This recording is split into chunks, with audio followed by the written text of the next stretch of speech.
Chapter 494. Old Bob had been suffering for the past few days. He inexplicably provoked a guy who claimed to be the second mate of the Anne Royal, and he really couldn't beat him, nor could he drive him away.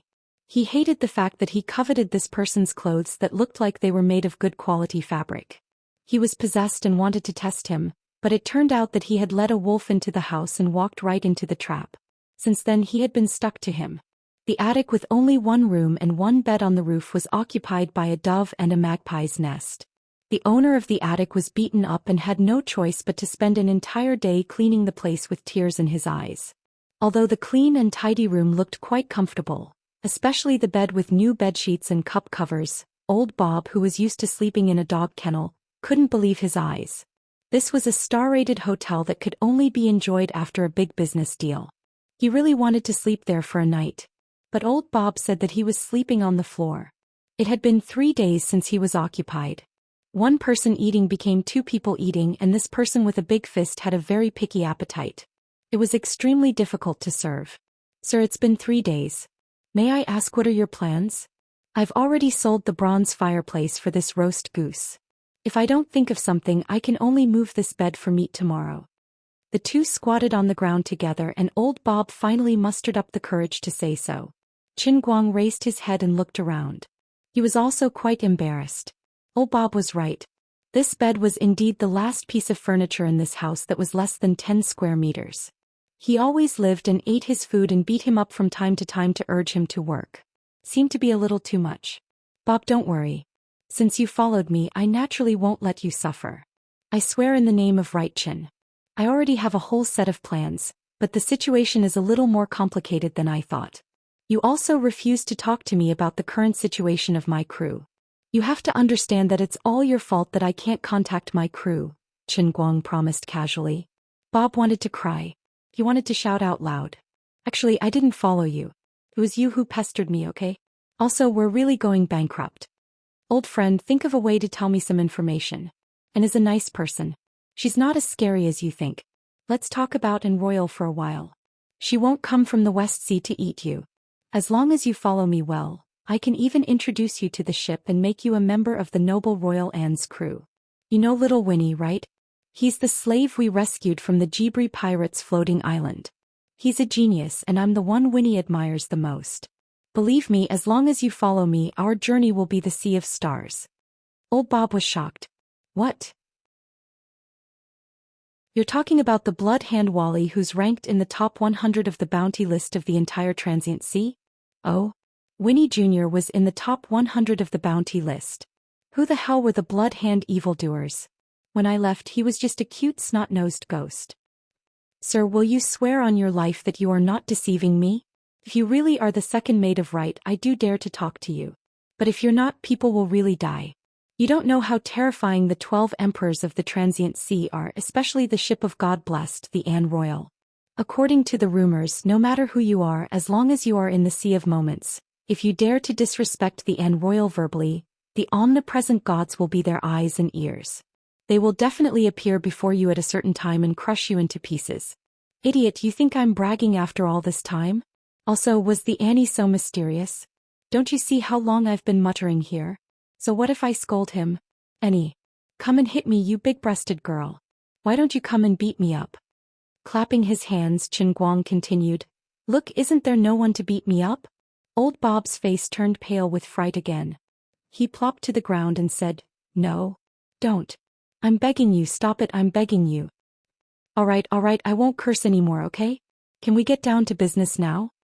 Let's talk now. Old Bob finally relented. He swallowed his saliva. Actually, this matter is too unimaginable, but they really are that strange. If not for the fact that I'm about to go bankrupt from being eaten by you, I would rather die. Even if you let me die, I wouldn't reveal a word to you. So now let me ask you a question. As long as you can answer it, I will choose to believe you. Don't judge me by my poor appearance. Actually, Old Bob, am one of the most experienced intelligence merchants on Treasure Island. I know a lot of secrets that others don't. This is my ability to make a living. No problem, ask away. What's the relationship between Jack Sparrow, the captain of the Black Pearl Pirates, and the Annie Royal? I knew it. Old Jack would do things alone. In the past, I told Annie that he had a rebellious bone in his head and that he would definitely have a disloyal heart. Annie insisted on being stubborn and told me not to believe in the superstitions of the Eastern Magi. Qin Guang slapped his thigh and acted as if he was enlightened. Then he continued. Jack used to be the captain of the second boarding combat team on the Annie Royal. I was also the captain of the first boarding combat team. Also, Jack Sparrow didn't go by that name at first. Originally, we all called him Old Jack. He didn't have a surname. The surname Sparrow was given to him by me. At that time he asked me what the 3 words Sparrow meant. I told him it was very cool and everyone followed suit. After a long time he accepted it. Qin Guang shrugged. Old Bob's eyes widened. Obviously Qin Guang was right. It seems that I really have to believe you. 15 years ago, Jack Sparrow betrayed the Annie Royal. Now they are enemies. Furthermore, the Black Pearl Pirates are currently one of the top 100 strongest powers in the Sea of Transient. Old Bob finally relented and began to tell Qin Guang these secrets. Qin Guang didn't express his opinion. Wait, I feel that something is wrong. When I was on the ship, Old Jack was so old that he was about to enter his coffin. I originally thought that he wouldn't live for more than a few years. How could he still have the energy to torment himself like this? Mister, could it be that you don't know? In our Sea of Transient, the pinnacle powerhouses won't die. Impossible. Who wouldn't die? Qin Guang glared. Old Bob looked at Qin Guang for a long time. He seemed to have organized his words in his mind before saying. Frankly speaking, I'm very surprised that the legendary vice mate Right-Chin doesn't know about this. However, when you left, the Annie Royal was only one of the top 10,000 pirate groups. At that time, your pirate group didn't have any undying rank powerhouses, so I don't find it strange. Following that, the two of them finally opened their hearts and chatted for a long time. Qin Guang received a huge shock. Old Bob, I know too many things today. To be honest, my mind is a little messed up now. Let me think about it quietly. You go find something to eat first. Tomorrow at the latest we'll think of a way to change the situation. As it turned out, while the two of them were chatting, the prompts from the transcendent Holy Grail had never stopped. From the time he left the Sea of Transient until now, a little more than 3 months had passed in the real world. However, 100 years had passed in the Sea of Transient. This meant that without considering the time reset after death, the flow of time in the Sea of Transient in the real world was about the same as the passing of time in the real world. Apart from that, the biggest secret of the Sea of Transient was only known to Qin Guang. Old Bob told Qin Guang that in the entire oceanic world, the powerhouses ranked at the top would not truly die. They had a high chance of resurrection. For example, the captains of a few pirate groups. Blackbeard Teach and Royals Annie Polly, Bartholomew, Kid, Red Hair Songies, David, Jack Sparrow, Terrifying Sickle. Some of these people had lived longer and had been captains for thousands of years. Even the newly promoted 12 emperors Annie Polly had died of old age 15 years ago at the age of 90. After that, she used 10 years to return to the Anne Royal and reclaimed her captain position at the age of 10. Now, after her resurrection, Annie was already 15 years old. 15 years ago, when Annie passed away, he had already been reborn twice. At the age of 30, Jack Sparrow, who was in the prime of his life, took advantage of the unstable hearts of the crew to split up the Annie ship. He took his second battle team and betrayed the Royal Annie pirates, starting to work alone. The strong would not die. This was an open secret in the circle of the strong in the Sea of Transient. In Treasure Island, the center of information and trade, many people knew about it. Back then, the Anne Royal was in a remote area of the Jade Sea, and she was not strong enough to enter this circle. That was why she did not know about this. But later on, everyone on the Anne Royal had the protection of immortality. Qin Guang speculated that they were indeed affected by him.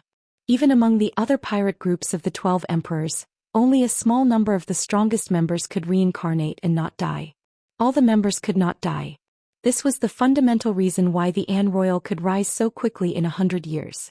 Little Winnie became a bloody villain whose name shook the 5 seas, and even Jack Sparrow, who worked alone, rose quickly. That was why the Anne Royal was known as the Ship of Divine Protection. But Qin Guang knew that everyone else was wrong. From a certain point of view, everyone in the Sea of Transient would not die. This was because this was a space that was completely sealed off from the outside world. Death, to the people of the Sea of Transient, was just another form of existence in this sealed space. After the body decayed, it would become a wandering soul, waiting in line for the chance to reincarnate. The difference between the strong and the weak was that once one's strength reached a certain level, they could use their powerful strength to preserve the memories of their previous life when they were reborn. As for the weak, their memories could not be preserved. Every time they were reborn, it was the same as returning to zero. Even if they were revived, they would become another person, just like a child growing up in reality. This was death in name. Chapter 495. The people of the Momentary Sea did not know what was going on, they only knew that experts had a chance of surviving. Therefore, in this oceanic world, everyone would think of ways to become stronger, just for that sliver of hope of surviving. Everyone fought for all kinds of treasures amidst the rain of blood, just to obtain the mysterious power contained within the treasures. Or they cultivated black magic, signed contracts with all kinds of demons, selling their souls and bodies just to obtain a bit more power. Or they became the so-called God's protector. Or they pursued the pinnacle of royal authority, grasping all the treasures in the secular world in their hands, using gold, silver and jewels to exchange for the power they wanted. Or they pursued the limits of their bodies and souls, going through cruel and bloody battles again and again to break through their true selves. Either die or become stronger. All of this was done by the people of the Momentary Sea, just to climb up the pyramid of the strong preying on the weak, to become a small group of undying rank experts at the top of the pyramid. After seeing through the essence of the world, Qin Guang sympathized with these people. How was this blissful undying? It was purely endless torture. The realm of the Momentary Sea was simply a huge cage. Everyone here was a soul that was kept in a cage. Even the so-called undying rank experts that were worshipped by the weak were actually just slightly higher level lab rats in this cage. The people here would never be able to escape, they would only wander back and forth in the endless cycle of life and death in the Momentary Sea. No matter how hard they struggled to survive, constantly pursuing to become stronger, they were unable to escape the fate of being ants. The people in the realm of the Momentary Sea were truly too pitiful. Their lives were so hopeless. Yet they did not know anything. Those so-called experts were immersed in their fake long lives, feeling complacent. They did not know that they were just frogs at the bottom of a well, birds in a cage. Here was the problem. Qin Guang himself was the master of the transcendent Holy Grail, and the realm of the transient sea was only a realm within the transcendent Holy Grail that was of a relatively higher realm. Qin Guang speculated that the people on the An Royal were able to go against the norm and possess immortal souls even when they were weak. It was because they were enveloped by the power of the Holy Grail when they were with him that they were recognized by the realm of the transient sea as having the qualification to be immortal. In a sense, Annie and the others were indeed blessed by God. This God was, of course, the old man himself. Thinking of this, he actually felt good in his heart. Stop right there, the sexy huntress in leather who was passing by. You're just a meat toilet in the old man's world in a cup. There was also the cute girl standing at the bridgehead with 17 or 18 bodyguards behind her. Congratulations, you've already been chosen by the old man to become one of the trillions of cute girls here. Just wait for the old man to befriend you. This afternoon, as he chatted with old Bob, he listened to the notifications of the transcendent Holy Grail ringing in his ears from time to time. His mind was analyzing the information, and the true secrets of the transient sea were slowly unraveling in front of him like a scroll. The last time he came here, Qin Guang did not have the time to think so much. He was only thinking about how to survive for half a year. Moreover, his realm was too low at that time. He was only at the level of seeing spirit sky, so the transcendent Holy Grail would not reveal too much information to him. This time he finally saw through the mysteries of this world as a genuine one-line sky realm cultivator. Apart from that, he finally met another condition after learning so many secrets. The second notification appeared on the mission screen, which made him heave a sigh of relief. Learning 4,978 languages did not require him to memorize them by himself like he did in the past. That was simply too difficult and nonsensical. Instead, there was another way of thinking. There were as many as 5,000 foreign languages, and many of them could not be recorded by computers. Humans could not learn them, and they were super minority languages that were about to be lost on Earth.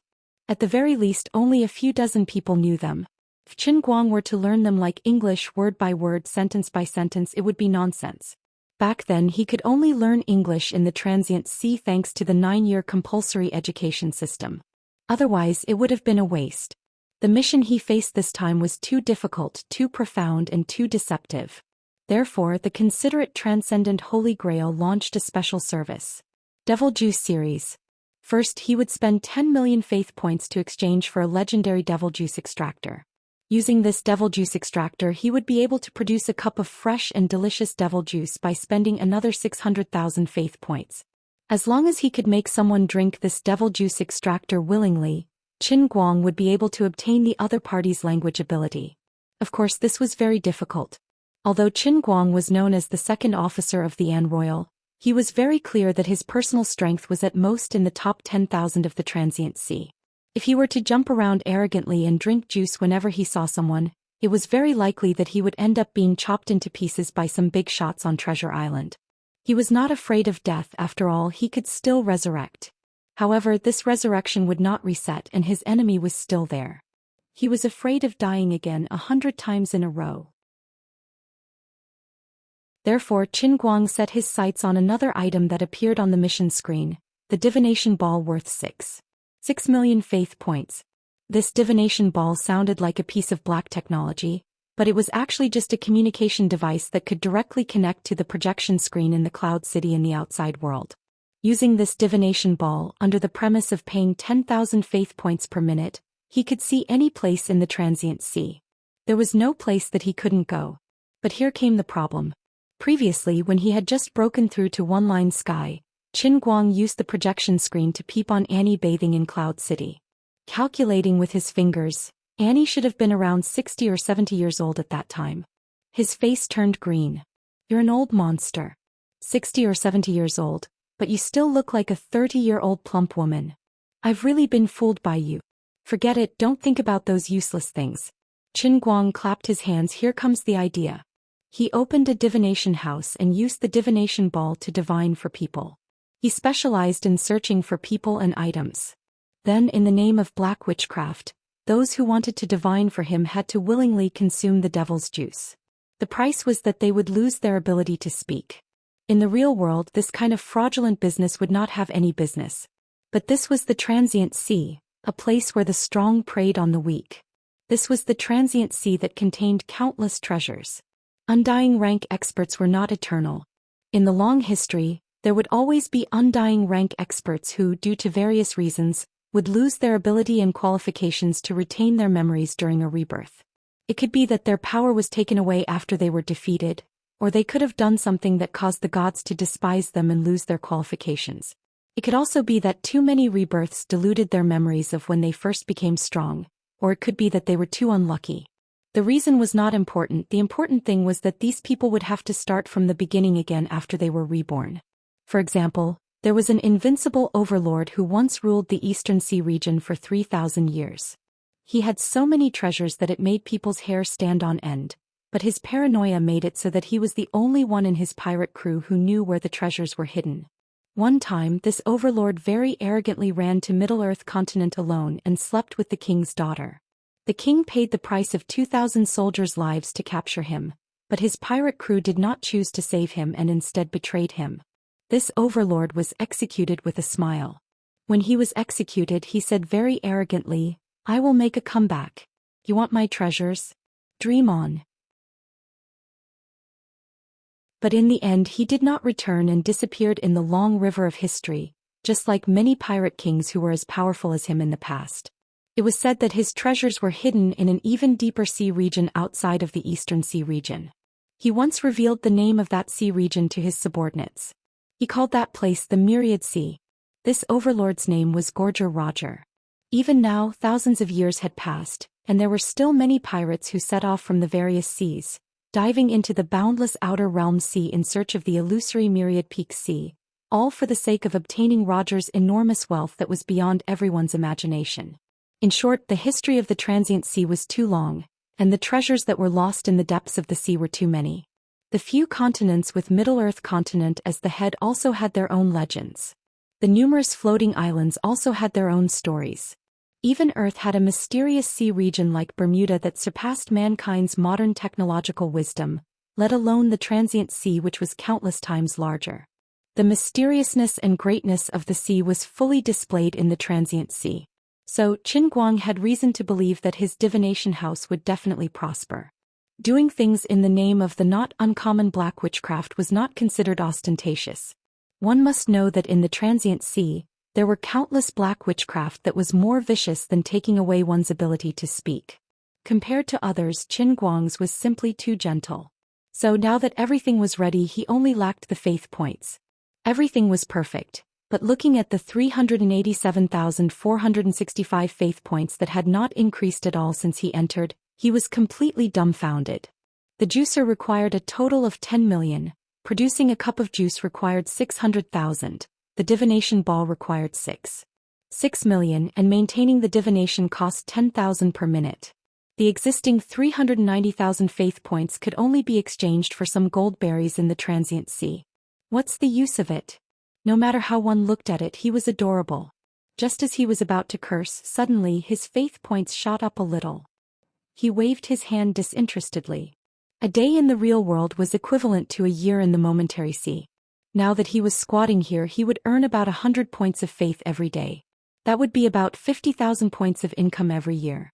After some calculations, it was not bad. As long as he stayed in the transient sea for 62,000 years, he would be able to survive after 170 years in the outside world. Not bad, my ass. 62,000 years. I'm going to call the police. Police uncle, save me, I've been kidnapped by the heavenly Holy Grail. It wants to lock me up for 62,000 years. This is not the same as the previous few times when my mind was locked up in the transient sea for 62,000 years. Today I feel very normal at every moment, alright? If I were to live like an old monster in a treasure island for so many years, I would feel terrible. Just thinking about it makes me want to light a fire and burn myself to ashes, alright? How sick do I have to be to live for 62,000 years?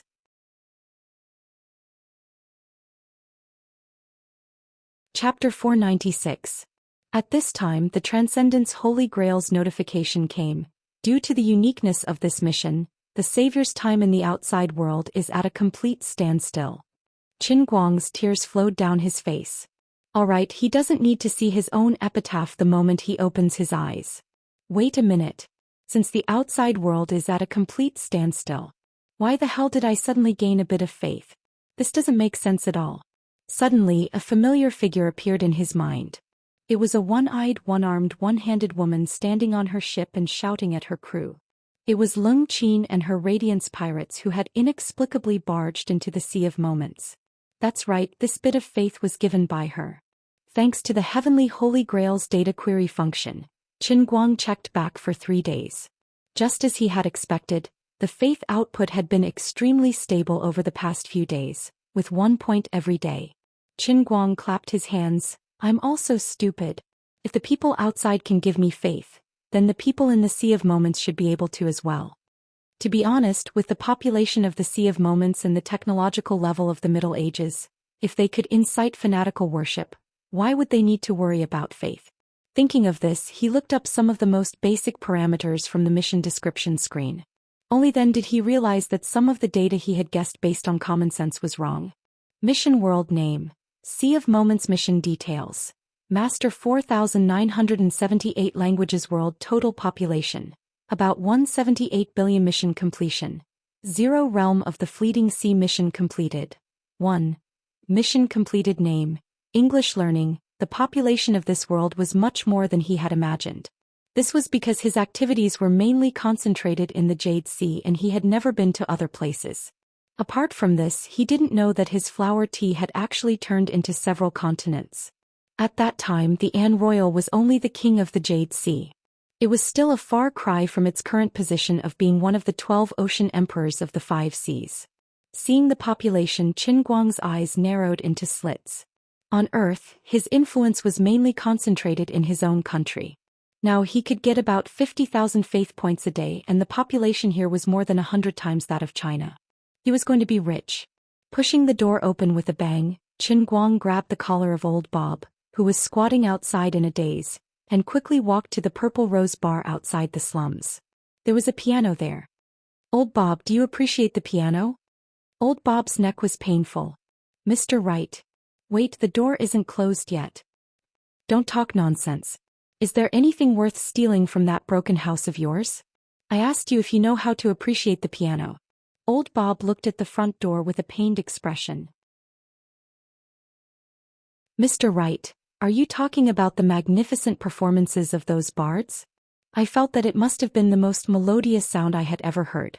Unfortunately, the guests in the bars of Treasure Island were too noble.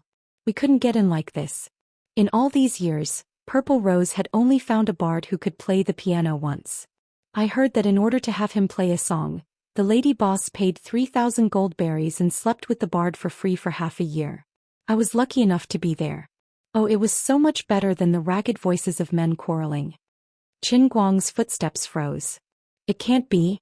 People who can play the piano are so respected. Old Bob nodded. Of course.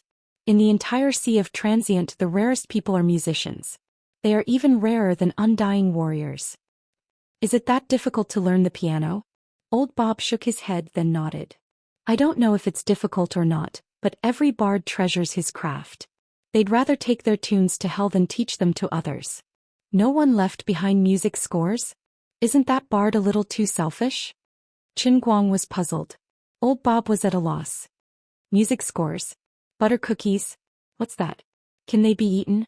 If you talk nonsense with me again, I'll wring your neck. Old Bob was innocent. I really have never heard of music scores. Besides, bard is a profession that can communicate with God. Although this profession isn't strong in combat, it is easy for them to give birth to undying souls. Of course, they wouldn't easily teach their skills to others. Nonsense. Isn't it just playing the piano? Is it as miraculous as you say? Qin Guang was dumbfounded. An outstanding bard can play the sounds of nature. After a long period of slaughter, pirates naturally need to be influenced by the music of a bard that is like the sounds of nature. Only in this way can people forget the pain of being in a precarious situation. Only in this way can people obtain a short period of tranquility after the slaughter and training, and comprehend the true meaning of being stronger.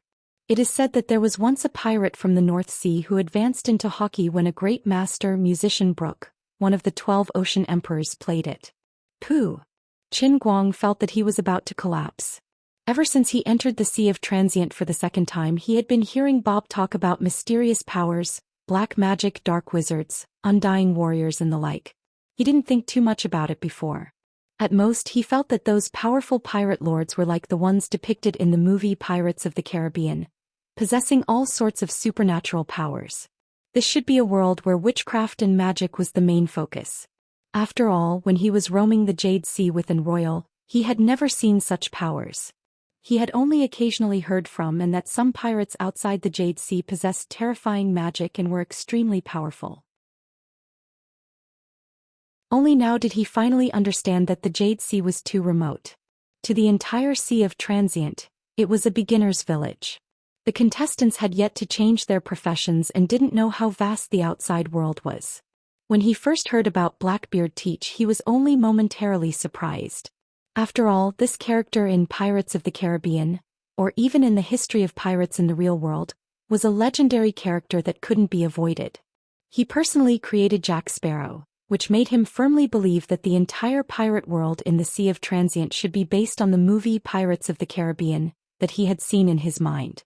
It wasn't until later when he heard about Gore's Roger and the 10,000 Peaks Sea that he subconsciously felt that something was wrong. However, he deliberately avoided that thought in his heart. He felt that his Sea of Moments shouldn't have such a miraculous method of opening, and that perhaps he could still save it. Now, when he suddenly heard the word hockey, he immediately felt that his whole body wasn't good. Hockey? Say it again? I didn't hear you clearly. He probed. This time it was Bob's turn to express his surprise. By God! The great Right Chin, the legendary second mate, actually doesn't know hockey. That's right, only a true expert can possess hockey. This is almost the same as an undying warrior. You didn't even know what an undying warrior was before. Qin Guang facepalmed. All right, I'll accept my fate. I finally understand this time. Indeed, when the transcending Holy Grail constructed the Sea of Transient, it was indeed based on the Pirates of the Caribbean that he had watched not long ago. However, there was another unavoidable mountain in the pirate theme, the One Piece anime that was popular all over the world. When he was young and ignorant, he was also deeply attracted by this anime, and it left a deep impression in his mind. It was just that in the past 2 years he was busy earning money and he was getting older, so he didn't really like anime anymore. That was why he had forgotten about it. However, it still remained in his heart. Therefore, this Sea of Transient was equivalent to the combination of Pirates of the Caribbean and One Piece. There was black magic, the fountain of youth, and also hockey. However, there wasn't any devil fruit that could break the balance. Alright, now that the old man himself is going to bring in the devil fruit juice, I'm really thankful that it's not a fruit. Apart from that, because of the Sea of Transient's sealed nature, when the transcending Holy Grail constructed this world from nothing, the two memories related to pirates mixed together and produced a miraculous chemical reaction. This also formed the unique characteristic of the Sea of Transient that an undying warrior possessed an undying soul. The realm in a cup constructed by the eighth heaven of immortals was indeed terrifying. Unlike other shrunken ponds, this was basically a huge and complete world. Moreover, from the moment it was created, it could continue existing on its own. Lazuli didn't lie back then. The Sea of Transient had already formed its own world. I'm actually a super complicated otaku that's a mixture of 2 and 3 dimensions. The dimensional barrier was broken, and in the end I turned into this thing that's neither Chinese nor foreign, and it's even fully formed. I'm really sorry, transcending Holy Grail, it's really been hard on you. He couldn't help but think of Luffy in the real world. I'm really thankful that there's no rubber fruit Luffy in this world. Seeing that the bar was getting closer and closer, Qinguang finally calmed down and instructed, "Oh right Bob, when we reach Purple Rose, remember not to mention that I'm the second mate of Annie. Just call me Right and say that I don't have a surname, got it?" Bob didn't know why, but he knew that he shouldn't ask too many questions. "All right, Mr. Right. Then may I ask what you're going to do in the bar? We can't afford a cup of the worst quality beer anymore." Qinguang grinned. "I'm going to play the piano." "What? You're actually a bard?" Bob's eyes widened. Qinguang laughed. "I don't know how good the bard music in this world is, but I can only tell you that there's absolutely no one who can compete with me in playing the piano. Now old Bob, since you like it and know a little, you'd better adjust your frame of mind and get ready to adore me at your best. You'll become my second fan in the Sea of Transient. Follow me honestly and I'll make you immortal." "I almost believed you, Mr. Right. Come to think of it, fan? What's that? This time I can eat it, right?" "Frem. A fan is someone who especially admires me. Sir, even if you don't know how to play the piano just based on your name, you're still my idol." No, this is different. Alright Bob, do you know the Radiance Pirates?" Qinguang suddenly remembered this matter. Poor Bob, he was so scared that he peed his pants again.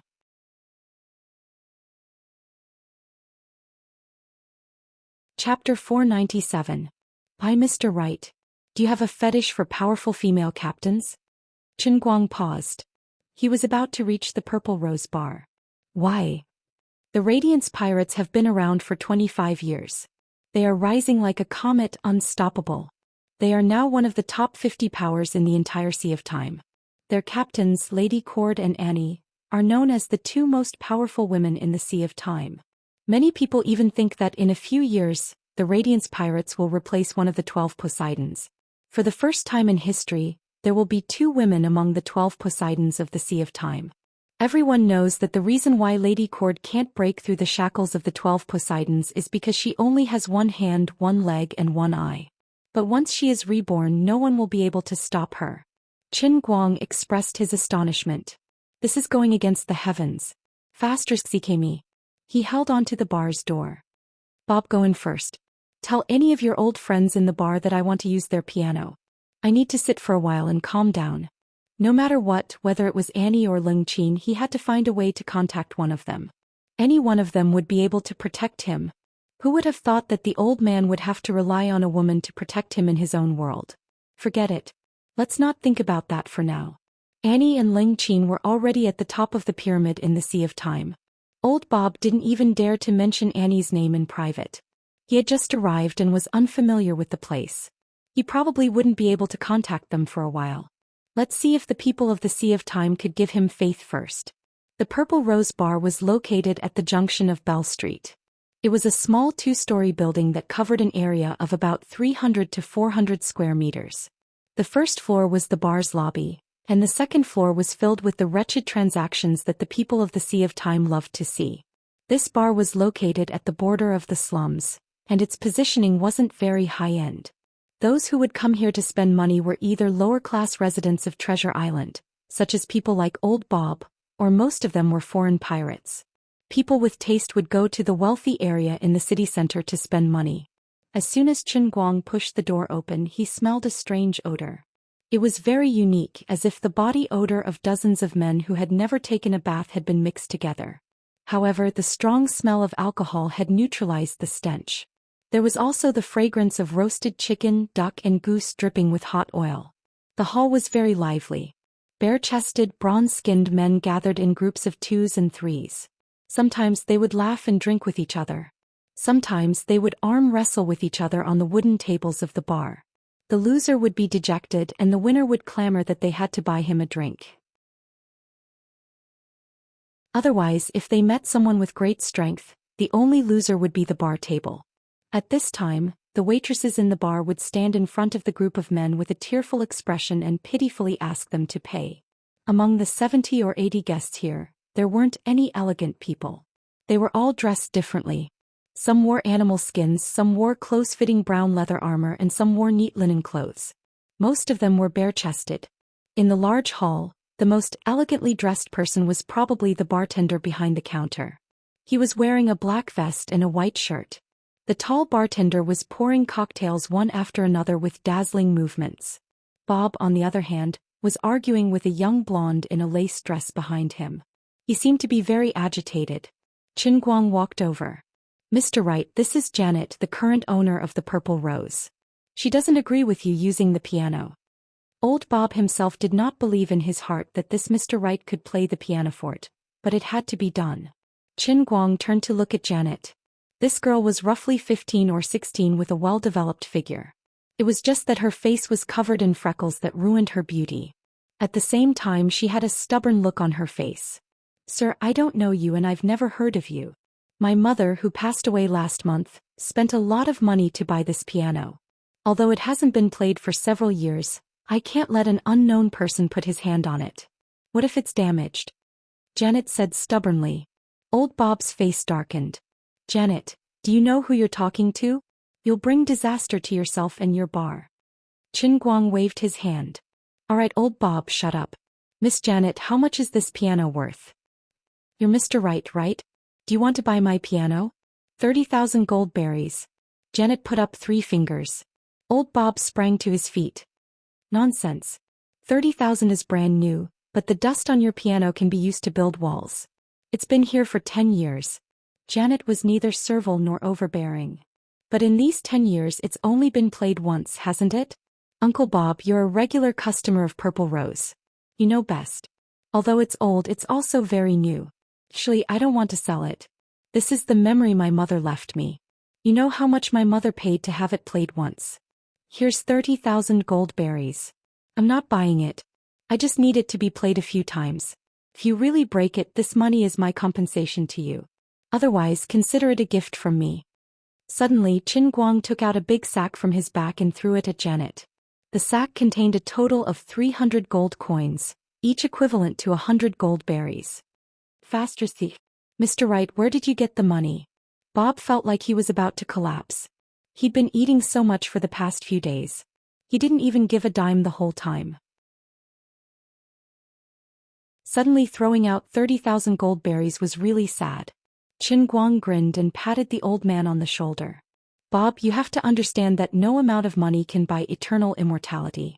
Think about my former crew and captain.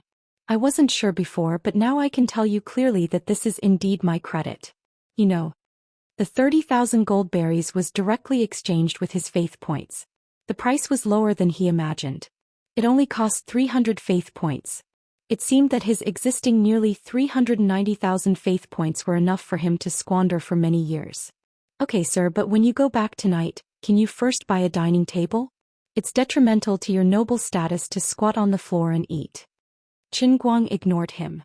He had already climbed up the stairs and sat in front of the piano on the high platform in the corner of the hall. This fully handmade piano was actually not as shabby as Old Bob said. Although it couldn't find anyone to play, whether it was the former owner who had passed away or Janet who had just taken over the heavy responsibility, they actually valued it very much. There were people taking care of it every day and the surface of the piano looked smooth and shiny. Hey, who is this guy? Is he going to play the piano? Don't talk nonsense. Why would a bard come here? Shorty, get down here. Don't disturb our drinking or I'll cut you into 8 pieces. As soon as Qin Guang sat down and rolled up his sleeves, many men below had already started to make a ruckus. For the bars near the slums, the appearance of every bard was a big deal. Even the noblest gold and silver bar in the center of the city could only find a bard to play twice a month on average. A few years ago when there was a concert in Purple Rose, it was even advertised 3 months in advance. On that day the entire street was filled with poor people who heard the news. Janet held the bag in her hand with a complicated expression, but she had no chance to regret it. Before Qin Guang played the first note, even Bob, who had accompanied him here, didn't believe that he could really play the piano. However, it only took Qin Guang 5 seconds to conquer the ears of these country bumpkins. When the first note of cannon wandered in the bar, the noisy crowd instantly fell silent. Everyone's mouths were wide open. They couldn't believe their eyes, let alone their ears.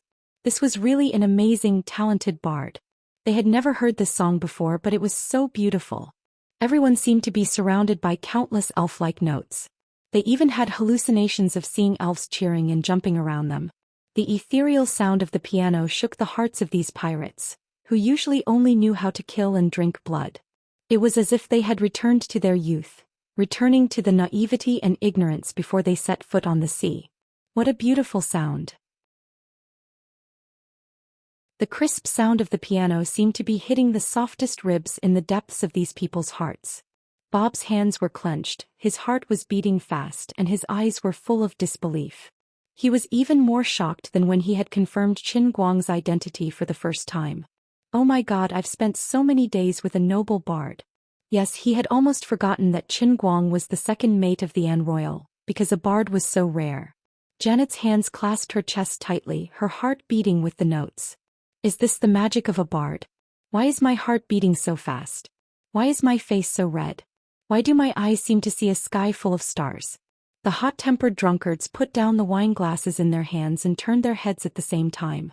They looked at the performer on the stage with reverence and confusion. It was the bard who seemed to have descended from the sky. They even subconsciously held their breaths, afraid to disturb this person. Qin Guang had only used one song to conquer the men and women in the bar. When the music stopped, the bar was silent. Some people even turned their faces away and gently wiped away the tears in their red eyes. Qin Guang put his hands away and looked around. He was also shocked by the situation below. My God, is this necessary? Although this is the divine song canon, isn't your reaction a little too intense? Hey, that bald-bearded man. I see that you're big and burly, and your body is comparable to Shark O'Neill's. What do you mean by pulling the tablecloth and wiping away your tears while listening to a piano? Also, little girl, please don't take off your clothes while approaching me, please be more reserved. Previously, Qin Guang thought that old Bob was bragging, recklessly raising the bard's status in the pugilistic world. But when he really performed a song, he realized that old Bob might have been wrong. A miracle. This is an incredible miracle. I am Buldev, the vicious wolf from the northern sea. I have roamed the 5 seas for 300 years, but I have never heard such beautiful music. Sir, you remind me of Sir Brooke's elegant demeanor. In the corner of the hall, a man dressed in the most luxurious clothes was the first to react. He stood up abruptly and clapped wildly with a flushed face. This was actually an undying rank expert. Previously, he had only brought his men to the corner to drink quietly, as if he had no intention of revealing his identity. However, Qin Guang's song canon made this man so excited that he introduced himself, just to make Qin Guang look at him and nod his head in approval. Soon after, the pirates stood up one by one, crazily cheering and screaming. Yes, the previous Qin Guang was unknown, but without a doubt, just based on the song he had just played, he was destined to become a great bard. Mr. Right. My God. My Lord. My God. Please forgive my previous presumptuousness. Please continue to let me be your follower. Old Bob pounced over and laid his head under the piano. Qin Guang took off his shoes and threw them down, hitting Bob's head. Idiot! Get up. Don't embarrass me. At this moment he saw a wisp of white smoke rising from Bob's head and flying towards him. Daily production of 2 points of faith. Success. There's hope. Not only Bob in the huge bar, at least a few people had white smoke rising from their heads. It was the faith that Qin Guang urgently needed. Although the total production of faith from these people might not reach 10 points per day, it was already enough. Qin Guang just wanted to verify this matter today. Apart from that, he had only played one piece. Although they all recognized his talent, but just like what Boldev said before, in this world, there was still a musician as powerful as Brook. Only a country bumpkin who had never seen a bardic performance, or someone like Bob who had been brainwashed by him many times, would recognize him as the strongest in the world after just a short piece. For example, Boldev, although his face was full of worship and his mood couldn't be faked, he didn't provide any faith. Qin Guang wasn't in a hurry. He waved his hand and pointed to the other men who had given him faith and said, "Janet, give each of these friends a glass of rum. It's my treat." Bob pointed to himself. "Mister, what about me?" "Shut up." At this moment Qin Guang threw the other shoe down. He stood up barefooted, pressed his hands down and made a gesture for everyone to be quiet. Then he said, "Hello everyone, my name is Wright and I am the most talented bard in the world. Please remember this sentence, and in 4 hours, you will repeat this sentence to everyone you meet." Boldev seemed to want to refute, but in the end he didn't dare to open his mouth. He just sat down unwillingly. Obviously, Brook's position in his heart was very high. Qin Guang was also paying attention to him. He thought, "Young man, don't worry, you'll soon know whether I'm bragging or not." To Alice, Autumn Whisper, Croatian Rhapsody, Moonlight Song, Swan Lake. In just one afternoon, these classic songs from the hands of a master in the hands of Qin Guang, the most powerful pianist in history, a humanoid piano player, fell from the sky and appeared in front of these people's ears. Every single one of them had never appeared in the Sea of Moments before, but every single one of them was so moving. Boldev's mood changed from worship at the very beginning to doubt Brook, and finally to trembling all over and madly worshipping Brook.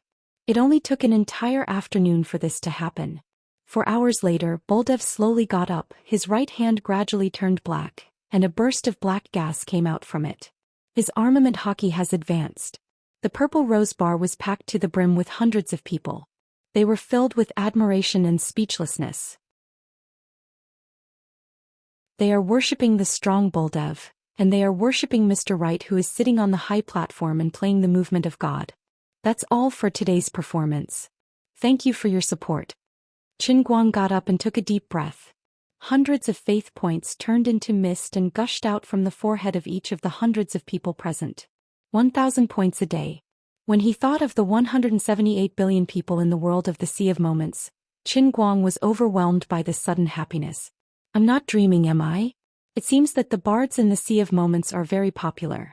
If he can get each person in the Sea of Moments to provide an average of 1 point of faith points, it will be a total of 178 billion. The flow of time in the Sea of Moments and the real world is about 365 to 1. After he goes out, will he become rich in a second? Oh no, become rich in a second? Wishful thinking, you can still sleep. Ruri's voice came at an untimely time. She came to pour cold water on him. Qin Guang was unhappy. Why? Isn't it all faith points? Ruri smirked. When you play Dota or World of Warcraft, can the gold coins you earn in the game be used to buy a computer? Qin Guang, no. Isn't that it? The Sea of Moments is just one of the 3,000 lower planes of the Holy Grail, which is 1 level lower than the real world. The faith points you earn here, isn't it the same as the gold coins you earn in the game? Is it hard to understand? Qin Guang facepalmed. I understand the logic, but my heart still hurts. Something isn't right. Lung Qin's faith points are different. I've also noticed that person. She's not a native of the temporal ocean. Her soul is fundamentally different from the souls of the people in the temporal ocean. They can't be mentioned in the same breath. It was rare for Luli to explain. When I found out the truth, my tears fell. I really have no fighting spirit now. Qin Guang was a little bored. Ruri consoled. Don't be too desperate. If you can complete the test of the Sea of Moments in the real world and create a statue, I have a way to make use of the faith points here. When you played World of Warcraft, you could buy a 45 renminbi card with 3,000 gold coins. Isn't that the same logic? Qin Guang was overjoyed. That's great. 178 billion divided by. Don't count, it's not that much, it's very difficult to convert. The levels of the planes are very strict. Even if it's only one level difference, it's a world of difference. Based on my guess, by the time you build a statue, you'll at most get 10,000 a day. Ruri had been pouring cold water on him for decades. Qin Guang was satisfied. All right, it's actually not bad.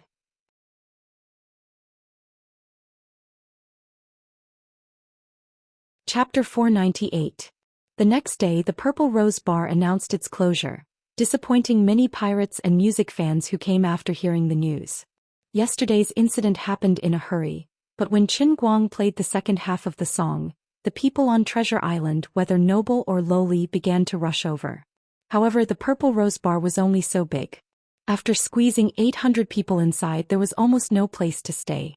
The latecomers, even the noble and powerful immortal rank pirates, could only wait outside the door bitterly, trying to get the Purple Rose Bar to open the window so that they could listen to the music coming from the window.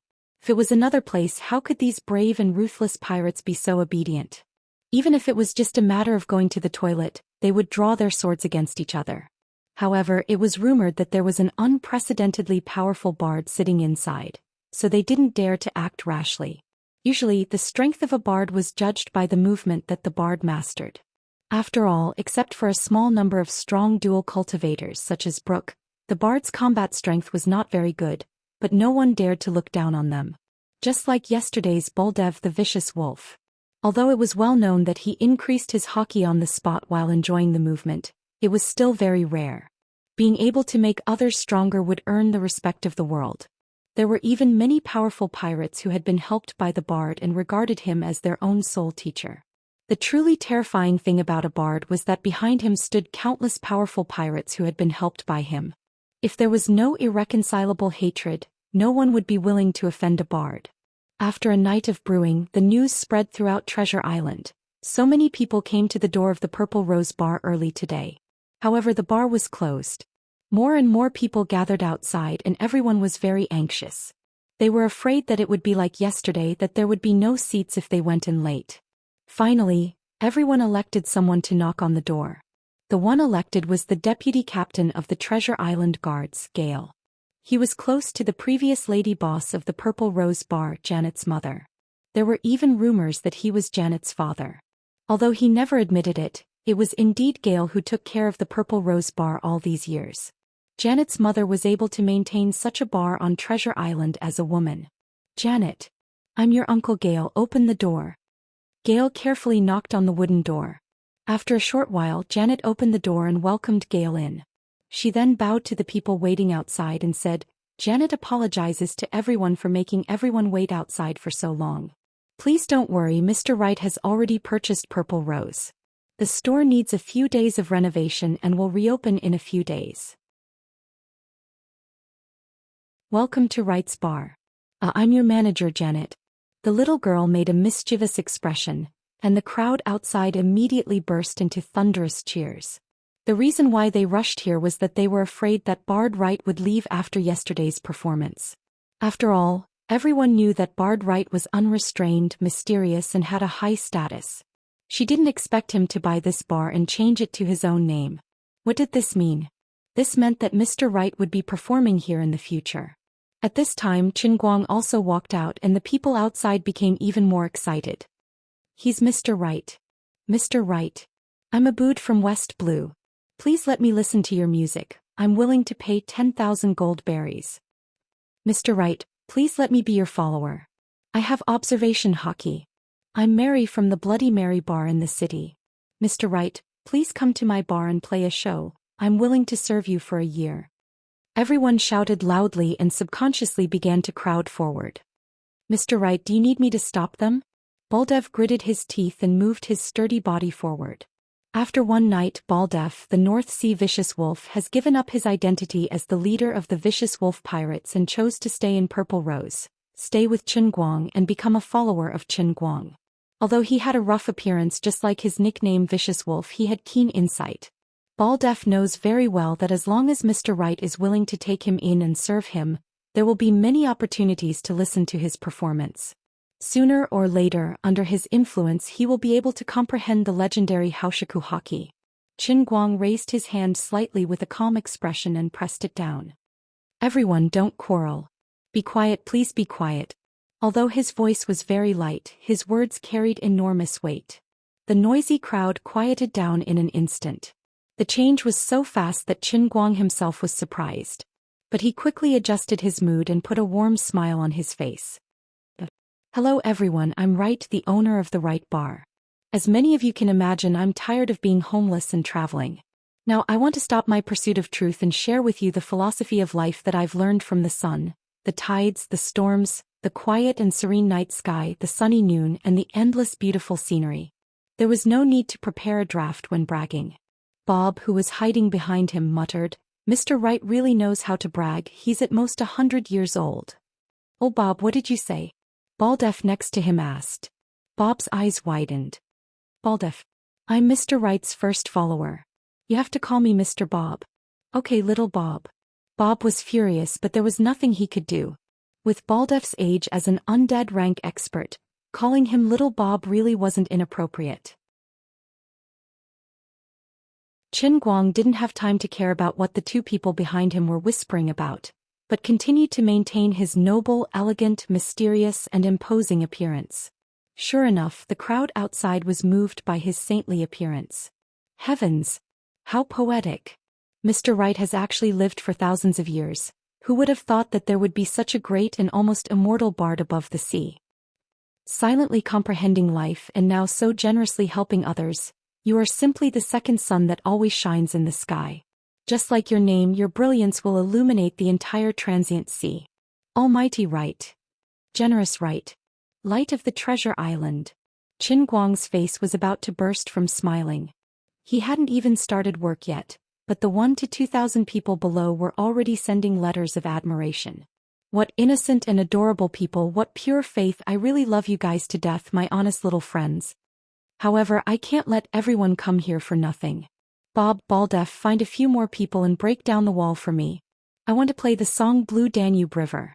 Qin Guang shook his windbreaker, turned around and walked back. Baldef, go. Bob shrunk back. You are an undead rank expert, my old arms and legs can't handle it. Bang. The mud wall beside the piano was smashed by Baldef's iron fist, revealing the piano inside. Half of Bob's body was thrown to the side of the piano. Baldef, you idiot. Be gentle. Don't hurt this noble piano. This is a divine artifact that Mr. Wright touched before. Qin Guang and Baldef looked at Bob, simultaneously having the urge to strangle him to death. A song Blue Danube River, dedicated to everyone. The forever noisy slum district had never experienced such a moment of peace. Although the sound was faint, it resounded through every corner of the street. Even Gale, who had a high status as the vice-captain of the guards, was sitting cross-legged on the street floor like a beggar. At this moment, regardless of whether it was an undead rank expert, a homeless person with tattered clothes, or a noble from Middle Continent, they were all so quiet and serene. As the notes surged, a sparkling river slowly flowed through everyone's heart. They recalled the innocence of their childhood and lamented the impermanence of life. 10 minutes later, Qin Guang stood up from the piano and lightly bowed to the audience. After a moment of silence, the crowd burst into thunderous cheers. A white mist with more than 2,000 faith points emerged in everyone's mind. The lady boss of Bloody Mary Bar, Mary, even gave Qin Guang close to 5 points of faith. Her bar often invited wandering poets, and she clearly understood how great Qin Guang was. From this moment on, the name of the Light of Treasure Island, Wright, resounded throughout the island, accompanied by the sails and swords of the pirates, spreading to every corner of the Sea of Time. 15 days later, the renovated Wright's Bar reopened. In fact, Qin Guang only spent 300,000 gold berries and 3,000 faith points to obtain the ownership of Wright's Bar. In the beginning, Bob suggested moving the bar to the center of the city, but Qin Guang rejected that foolish suggestion. Don't look down on Purple Rose's port just because it wasn't a great place, but it was a medium-sized plaza that could accommodate 2,000 people. On the treasure island with a diameter of only 10 kilometers, it was not an exaggeration to say that every inch of land was worth its weight in gold. Walking through the entire treasure island, One would not be able to find a bigger square than the Purple Roses Street. What Qin Guang cared about was not the lowliness and nobility of the audience. He even hoped that his audience were all poor people. In this sea of time where the weak are prey to the strong, the lower the weak, the more they desire to obtain stronger power, and the more they are willing to sell their souls for strength. It was much easier to get these people to give faith points than to get those rich nobles to submit. What he wanted was the number of people in the audience. The reason why he wanted to break that wall was because Qin Guang wanted more people outside to hear his performance. This was a legendary afternoon. A total of 30 Guqin songs including City in the Sky, Walk in the Rain, Wild Bee Dance, Mark of the Rain, Pathétique, and other famous songs with different styles, gave thousands of listeners inside and outside Wright's bar a godlike experience. In the long history of the Sea of Moments, there had never been a wandering bard like Qin Guang, playing for 4 hours in one go. Furthermore, every piece was different and they had never heard of any of them before. But they were all so perfect and pleasant to the ear. Boldev was even more excited and trembling. As an audience of Qin Guang's last 4-hour concert, he can be 100% sure that the song played by Mr. Wright this time is completely different from the last time. In this afternoon, 4 undead rank powerhouses sitting in Wright's bar advanced hockey. Among the thousands of listeners outside, 3 or 4 people comprehended observation hockey on the spot. Qin Guang used this public concert to conquer the entire Treasure Island, becoming the veritable light of Treasure Island. Sir, there are a total of 139 girls registered here, eager to get your favor. I have used the aesthetic standards I learned from you to conduct a preliminary selection of them, leaving only 8 real beauties. Do you think I should let them come over? Qin Guang was overjoyed. Old Bob, am I a shoemaker? After a while Qin Guang asked. Old Bob was at a loss. No, you are a bard. But I don't remember teaching you how to choose a shoemaker. Are you blind? Is this my aesthetic standard? Did you learn the aesthetic standard of my feet? Qin Guang sent that fellow flying with a kick.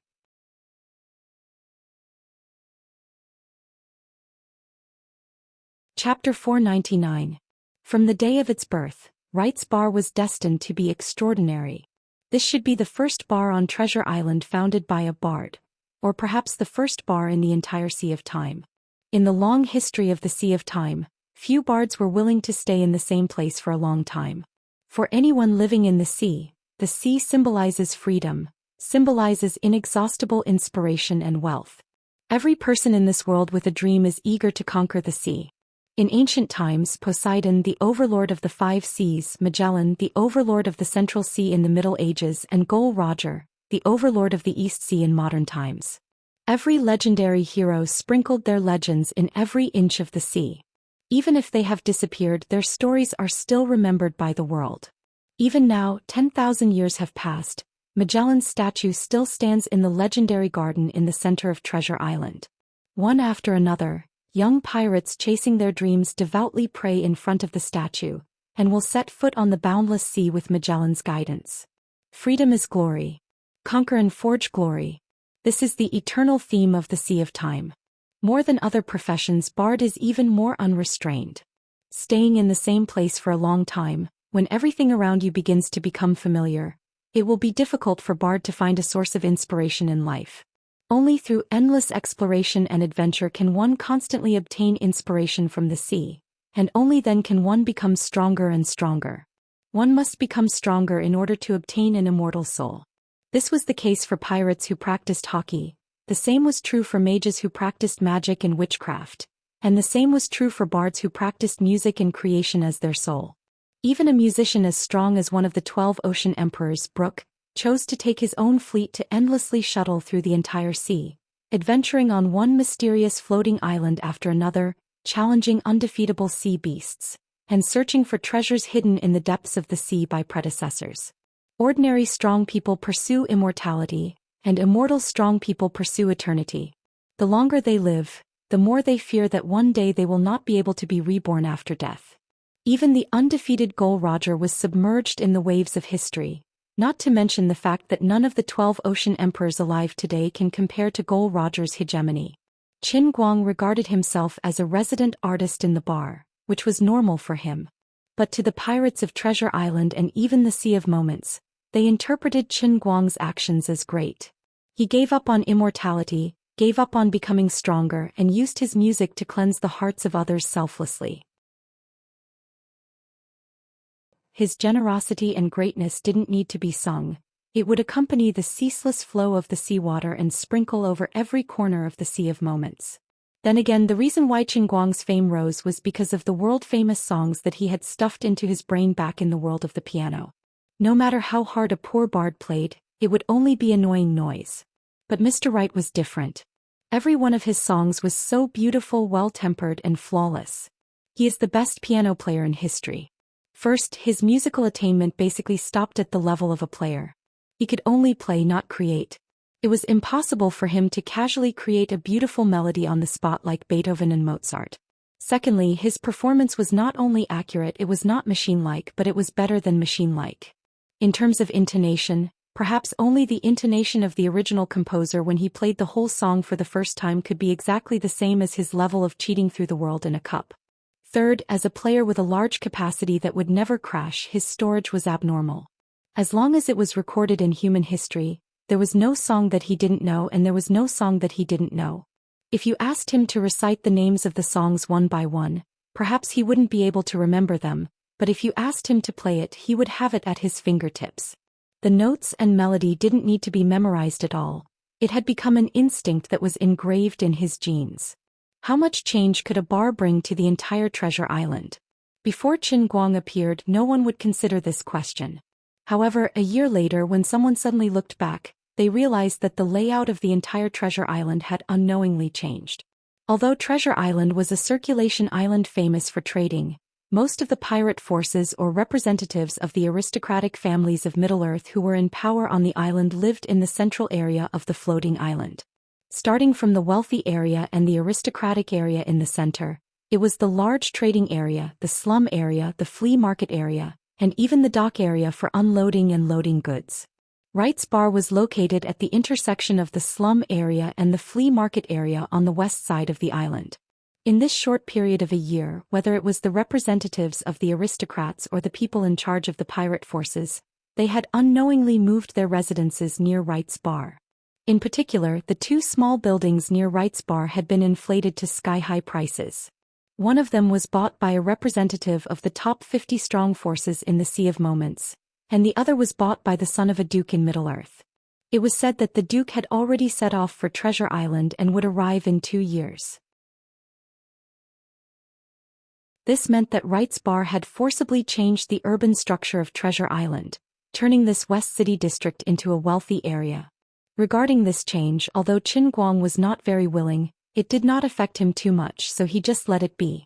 During this year, he did not even take the initiative to recruit anyone, but his Wright's Bar grew rapidly and irresistibly. After the first month, his bar was guarded by 3 undying rank powerhouses, including Buldev, and no one tried to make trouble in his bar. Buldev became his first undying rank follower. A year later, the undying rank powerhouse who had only mastered observation hockey could only work as a waiter in his bar. There was once a pirate leader who boasted of being one of the top 100 pirate groups in the Sea of Moments and tried to kidnap Qin Guang. As a result, before he could get close, he was knocked down to the ground by an undying rank powerhouse wearing a modern bar security uniform designed by Qin Guang according to his memory and sent him to reincarnation. In addition, there were no less than 10 bards who were highly respected in the outside world who came to his bar to be apprentices. Qin Guang did not have much music theory to teach, so he simply taught this group of people how to use a staff and then gave each of them a piece of music score. Now, of these 10 bards, 3 were part-time bartenders, 3 were helping to cut vegetables in the kitchen, and the other 4 who learned better were allowed to play on stage when Qin Guang was lazy and spread the glory of their mentor, Mr. Right. About 11 months ago, Qin Guang had found a way to find someone to send out a message. There were 2 letters, one to Annie and the other to Ling Qin. However, the Sea of Moments was too big, and now that a year had passed, he did not know if the 2 had received it. Old Bob's beauty contest plan had never stopped, but his aesthetic sense seemed to be incurable. Qin Guang also had a crooked idea at first. Since Old Bob could not be counted on, he planned to find some sweetness himself. Although there were almost only blonde European girls on Treasure Island, it was not that there was no one who met his aesthetic sense, and the other party seemed to be very interested. Finally, he was about to succeed. However, just as he gritted his teeth and was about to go into battle because he was too excited, he tripped on his feet and could not step on the bed. Instead, he slipped and fell to the ground. At that time, it was not easy for him to carefully select and search the entire treasure island for girls of the right age. Finally, he found a pure virgin girl whose appearance met his aesthetic standards. She climbed down from the bed in a panic and was about to help him onto the bed, but in the end she saw the shocking hole on the iron floor. The size and thickness of the hole were exactly the same as his mortal weapon. Coupled with the flying sawdust that resembled a disaster scene, Bob, who was eating mashed potatoes downstairs, cursed through the circular hole. "Who's so wicked to make a hole upstairs?" Next to him, Boldev reminded, "Little Bob, above you is Mr. Wright's bedroom." A short and suppressed cry of alarm came from downstairs, and then there was the sound of someone running away in a hurry. The 18-year-old girl first looked at the hole, then looked at Qin Guang and in an instant understood everything. She then covered her mouth and cried bitterly, "Mr. Wright, please let me go. I don't want to die." Qin Guang sighed and admitted defeat. Being too strong is really a kind of trouble. He actually wanted to explain to the girl that although the scene she saw was terrible, she was soft and the board was hard. As long as he controlled it well, no one would die. But the girl cried so miserably that he felt as if he had really committed a big crime, so he simply let her go. Little did he know that this was releasing a tiger back to the mountain. After one night, Mr. Wright's fearsomeness in one respect spread as rapidly as his talents spread throughout Treasure Island, and then throughout the Sea of Moments. If you don't have the strength of an undead, don't try to challenge Mr. Wright in bed. Even if you are a man. He can even break swords. He can even split seawater. I heard that Wright's bar lacked a hammer when it was renovated. It was Mr. Wright who personally made the stage. Don't ask me how he knocked the nail in. Without armament hockey, it will be easily smashed by him. Except for the strong with Haoshiku hockey, no one can survive under Mr. Wright's whip. Are you talking about Annie? Don't talk nonsense. People will die. Rumors are so terrible that in the Sea of Time where all the information is passed on by word of mouth or by letter, Qin Guang didn't even have a chance to hold a press conference to clarify. Later, the girl who was let go even ran back and knelt down to apologize. She said that she didn't add anything to the outside world and just slightly disclosed the matter to her best friend. For this kind of thing, I only told you this, you must not pass it on to others. As a result, the next day it was known to the world. Qin Guang has long been numb. He didn't blame the girl much and he just accepted his bad luck. Although his brother is now famous and he is known as the Light of Treasure Island, after all, he is a good man who is not willing to force others. Yes, this is called not forgetting the original intention. Isn't it just a woman with Haoshiku hockey? Annie, come on. So, in such a hoarse wailing waiting, he has been in the Sea of Time for a year. Today may be just an ordinary day for others, but for Qin Guang, it is particularly memorable. Because from today onwards his second business, Wright Divination House, can finally open. He had been busy for an entire year, insisting on performing on stage for 4 hours every day, constantly spreading his fame. With Treasure Island as his foundation, he had dominated the middle sea of Transient Sea's music industry. He had constantly instilled the concept that he was the best, that he was the strongest wandering bard. Finally, a year later he had collected 6 million faith points. He locked himself in the office, first took a bath, fasted and prayed, then began to work on the light screen. Come on. I want the devil juicer. Come on. I want the divination ball. Looking at the two things in front of him, he was a little confused. Then the question is, why does the devil juice juicer, a specialty of the Sea of Time, look so familiar? Even came with a packaging. There is even an advertising slogan on the packaging. 9 Suns Juicer, fresh every drop. Damn it. Also, the divination ball in my memory isn't like this. It should be a crystal ball the size of a palm. Why is there a monocular in front of me? There is also a packaging. Be careful. Damn it to the quadratic power. Just as he was in a daze, Bob pushed open the door and entered. Mr. Wright. Not good. Brooks' fleet is on the way to Treasure Island and will arrive tomorrow. I heard that he is here to challenge you. He has a lot of opinions about you, often proclaiming that you are the #1 bard of the Sea of Time. Qin Guang slapped the seat and stood up. Damn it to the quadratic power. The bard Wright's boastful words somehow reached the ears of the musician Brook. In fact, Qin Guang already knew that his arrogance was likely to arouse the dissatisfaction of some of his peers, but after personally listening to his music, most of the bards near Treasure Island chose to worship him on the spot. A small number chose to set sail, and most of them chose to stay on Treasure Island and become his fans after being rejected on the spot. Perhaps later on, the super-strong bards standing at the top of the Sea of Time would dare to challenge His Majesty. The musician Brook is one of the best. Mr. Wright, do we need to run? Old Bob asked. Qin Guang stared. Why should we run? If he wants to challenge me, then come. Do you think I will lose? Bob was shocked. Mr. Wright, can you win? Bob, do you know what I admire most about you? Qin Guang restrained his anger and said with a fake smile. Bob said without hesitation, Sir, you must think that I am smart and can always solve problems for you. Qin Guang shook his head. No, if I met a pig when I first came to Treasure Island, then the current deputy general manager of Wright's Bar would be a pig. Oh sir, it really hurts me to say that, but I am still your most loyal servant. Old Bob turned around and walked out carrying a big bag on his back.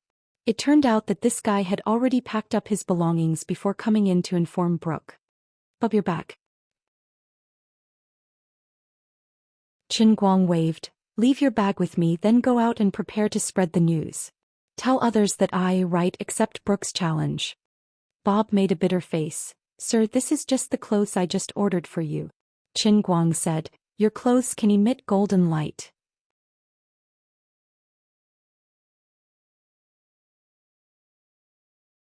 Chapter 500.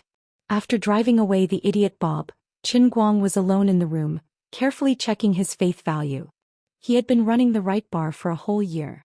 In the beginning, his faith value skyrocketed. Almost every day after his performance, his faith value would increase by 1,000 to 3,000 points. But now a whole year had passed. Although there were people coming and going on Treasure Island, and there were people arriving and leaving every day, the growth of his faith value had inevitably stagnated. Just by listening to the pirates who had listened to his performance, others would forget it after hearing it. It was difficult to gain unforgettable recognition and generate new faith value. Therefore, he felt that he now lacked an effective way to spread his music. He only hated himself for not being a technological geek. Otherwise, he would have developed a phonograph to make records. Unfortunately, he studied environmental protection and was engaged in water pollution control. This world is full of fresh water and it has a little jasmine tea taste, okay? My ass. Otherwise, how cool would it be to be a technological geek in my own world and engage in technological advancement? In the eyes of Bob and others, Brook's challenge may be a crisis, but in Qin Guang's heart he didn't think so at all. This was a great opportunity for him. If he could openly defeat Brook in an open challenge, he would be able to convince the super musicians who had been recognized by the entire Sea of Time. Then, before a new genius appeared, he would undoubtedly become the #1 bard of the Sea of Time in everyone's hearts. Those who had only heard of his name but had never seen his skills might be able to send him a little faith value. As for how to challenge his piano skills, Qin Guang, who had been a pianist for countless years with the identity of 1900, said that there was no pressure. Therefore, tomorrow he would first subdue Brook, and then the current production of nearly 600,000 faith value per day should rise, right? If the business of the divination house was good, perhaps it would only take a few days to complete the learning of 4,978 languages. Wait a minute. Qin Guang suddenly realized something. What he had to face was not only the common English, French, German, Japanese, Korean, and Spanish on Earth, but also the various indigenous languages that were about to be lost. At least in the case of Treasure Island where he was now, he had asked old Bob to do a census of the people who came and went. So far, there were hundreds of pirates who had appeared on Treasure Island, and perhaps there were more than 100 corresponding languages. However, the official language of the instantaneous sea was still English. At first, it was very easy and pleasant for him to keep learning new languages, but gradually, as the languages he needed to learn became more and more obscure, it was very likely that he would not be able to find anyone who knew these obscure languages even if he had demon juice.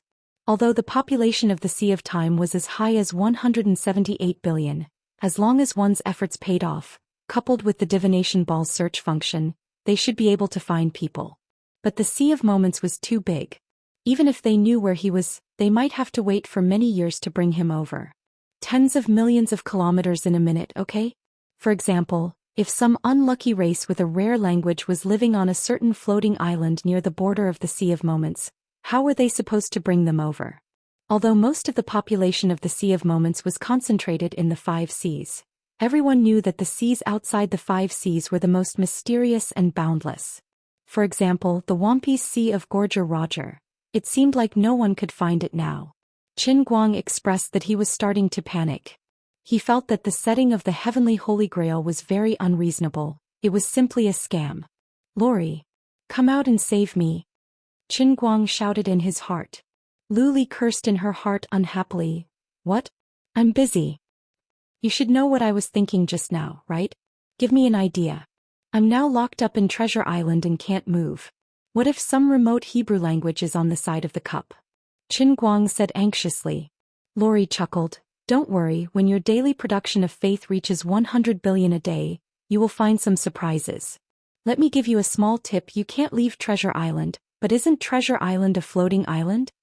Qin Guang instantly understood. "You mean I can pay the faith points to drag Treasure Island away?" Lori nodded. "That's about it." "Why is it 100 billion a day? That's King expensive. Our price system is collapsing so badly." Qin Guang protested. "If the Heavenly Holy Grail is a game developer with the price system collapsing like this, it would become a ghost in 3 days. Lori chuckled. "You can understand it this way: the game developer's concept is very good. But you neglected one thing: the Heavenly Holy Grail is a single-player game. You are the only player. The entire game, the entire world is to serve you. To be more accurate, including the realm of Transient Sea, all the test worlds exist to train you. Even if the Transient Sea has already become its own world and self-proclaimed system, when you enter, the Heavenly Holy Grail will still make slight adjustments to certain things under the precondition that the realm of Transient Sea is stable, to ensure that your training and tests are in line with the Heavenly Holy Grail's original intentions. This way, don't you feel that you have a special sense of existence, that you are especially respected? Otherwise, how can there be such an easy thing in this world that you can get something without paying?" Qin Guang fiercely slammed the table. "Your family's slight adjustments go from tens of thousands to hundreds of billions. Which idiot designed this Heavenly Holy Grail? Is there a hole in his brain? Such an indecent endless god world's 10 great god equipment. It's simply degrading." Lori, well scolded. "I really want to curse that bastard to death." Qin Guang laid on the chair and pretended to be a zombie. Seeing his face that was filled with nothing to live for, truly pitiful, Lori showed a rare kindness. "All right, don't complain. There are some words that I don't want to say to you too clearly, but you have to understand it yourself. Letting you stay in the Transient Sea for a long time is something that the Heavenly Holy Grail deduced after precise calculations that it must do. Don't you feel that, as the wielder of a supreme god equipment, as the savior of this empress, your temperament is too weak? Letting you experience the various states of the world here, experiencing life, this is the Holy Grail's test for you and also a form of nurturing. In the past, it would seal your heart every time, making you waste away your time. This time, when you return to the Transient Sea, it is a chance for you to transform yourself, to be reborn." Qin Guang waved his hand helplessly.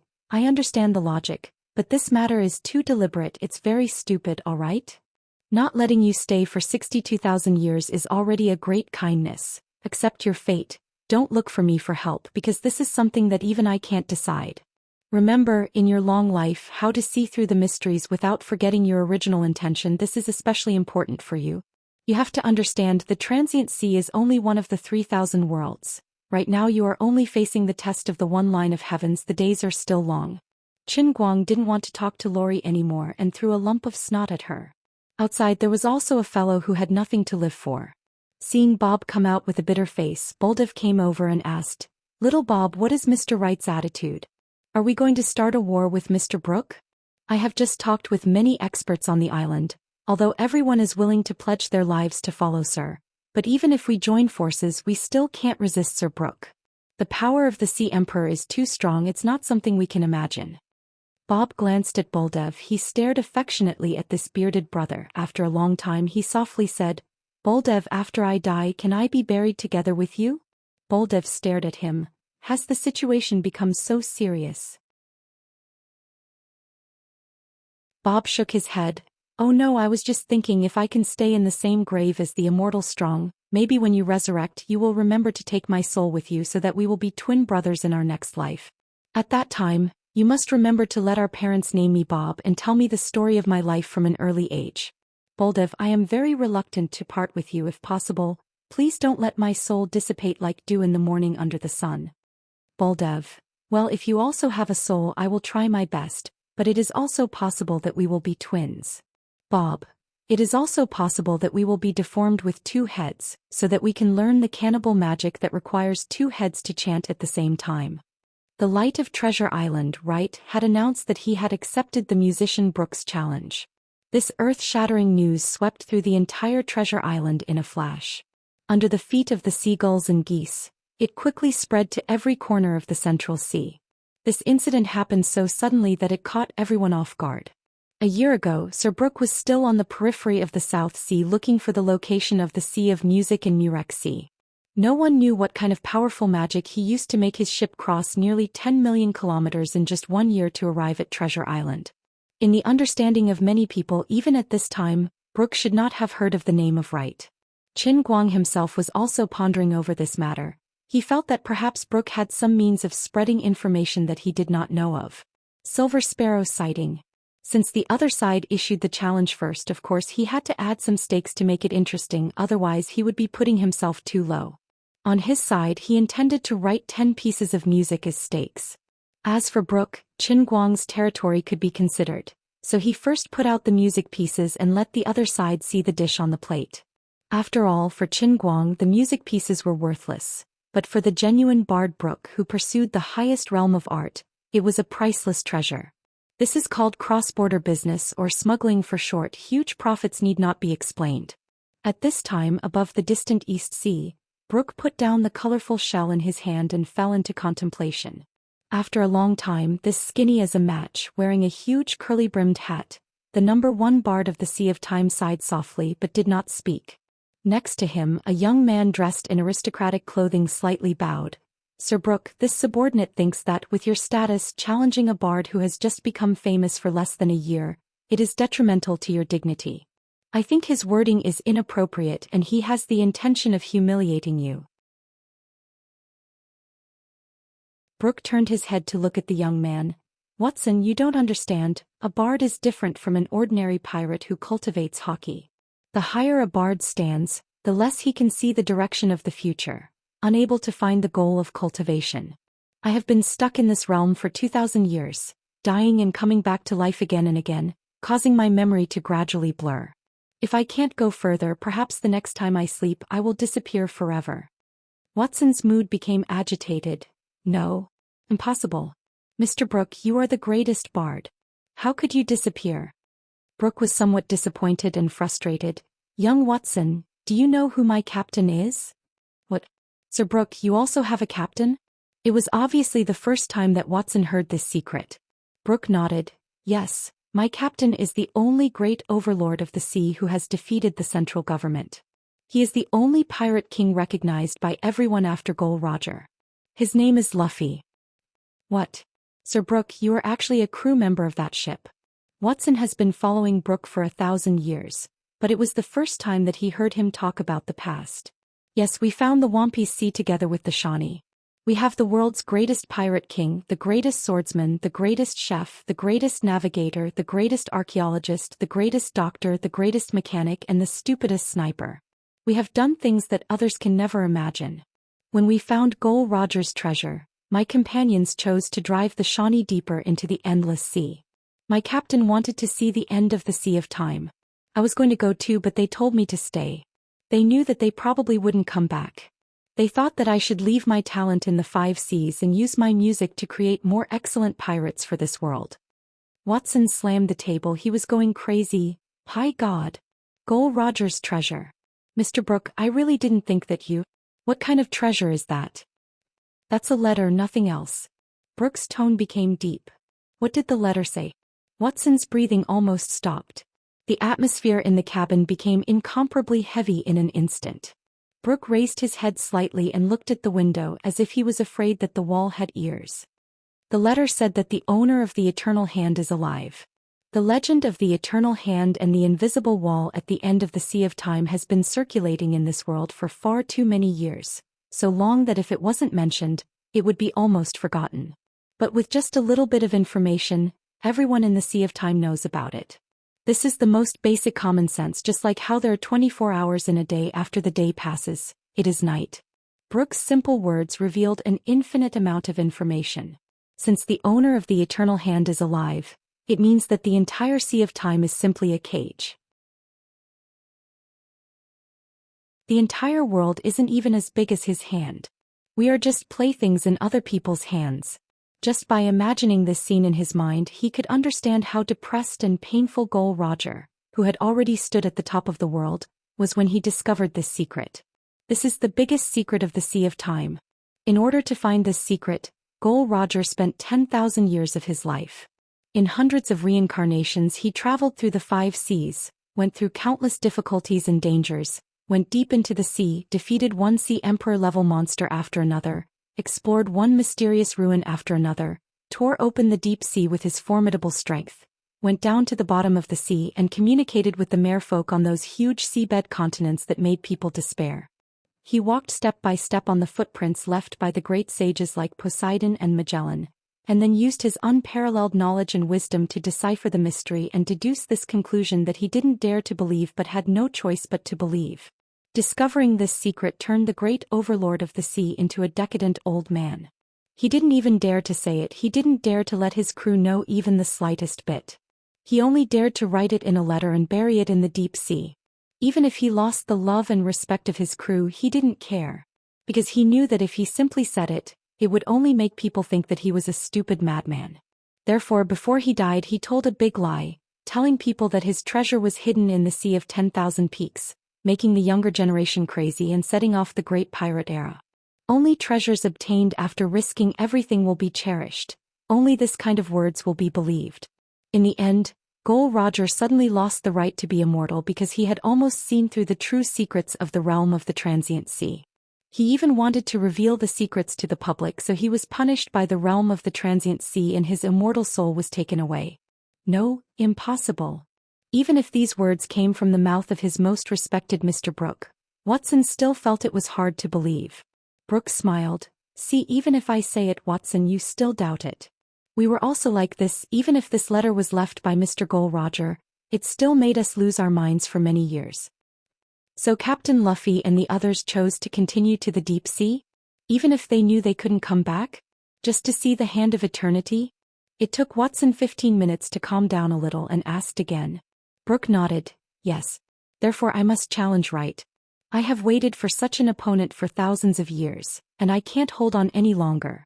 The best result is that I can break through the shackles of the present in the fight with him, and become the strongest bard that has never appeared in the entire history of the Sea of Time. The worst result may be nothing, then I will choose to pass on Roger's letter and my everything to him, hoping that after I die he can pass on this secret, and cultivate a powerful pirate king that surpasses Luffy, surpasses Roger, surpasses Magellan, surpasses Poseidon and breaks this endless cage. Let us obtain true freedom. Mr. Brooke, Watson, who has a lifespan of 1,300 years and a young body, cried like a child. At this time Brooke and Watson didn't know that the owner of the Hand of Eternity was waiting for him on Treasure Island, and with a face full of expectation he was shaking the 10 pieces of music he had just written in his hand, wanting to obtain the means to transmit the message, the sound transmission shell that he had just used to communicate with others.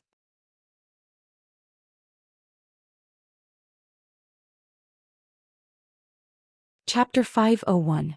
In the early morning, Treasure Island was filled with coolness, and the white fog shrouded the entire island. Many people had already come out of their rooms in advance and arrived at the Western District, occupying the advantageous terrain early on. There was no scramble for seats. Everyone knew that if one's status and strength did not reach a certain level, one would not have the face to enter Wright's Bar and sit down. A year had passed, and Wright's Bar had already become one of the most famous landmarks on Treasure Island and even in the entire Central Sea region. Being able to walk in, find a corner to sit down, and order a glass of wine that was not expensive was a symbol of status and value. If it were not for the sufficiently spacious street outside the bar, perhaps the poor people would not have the opportunity to listen to the divine music at all. It was said that the bar manager, Janet, had planned to purchase a nearby block and turn the entire large area into a grand theater. She almost succeeded.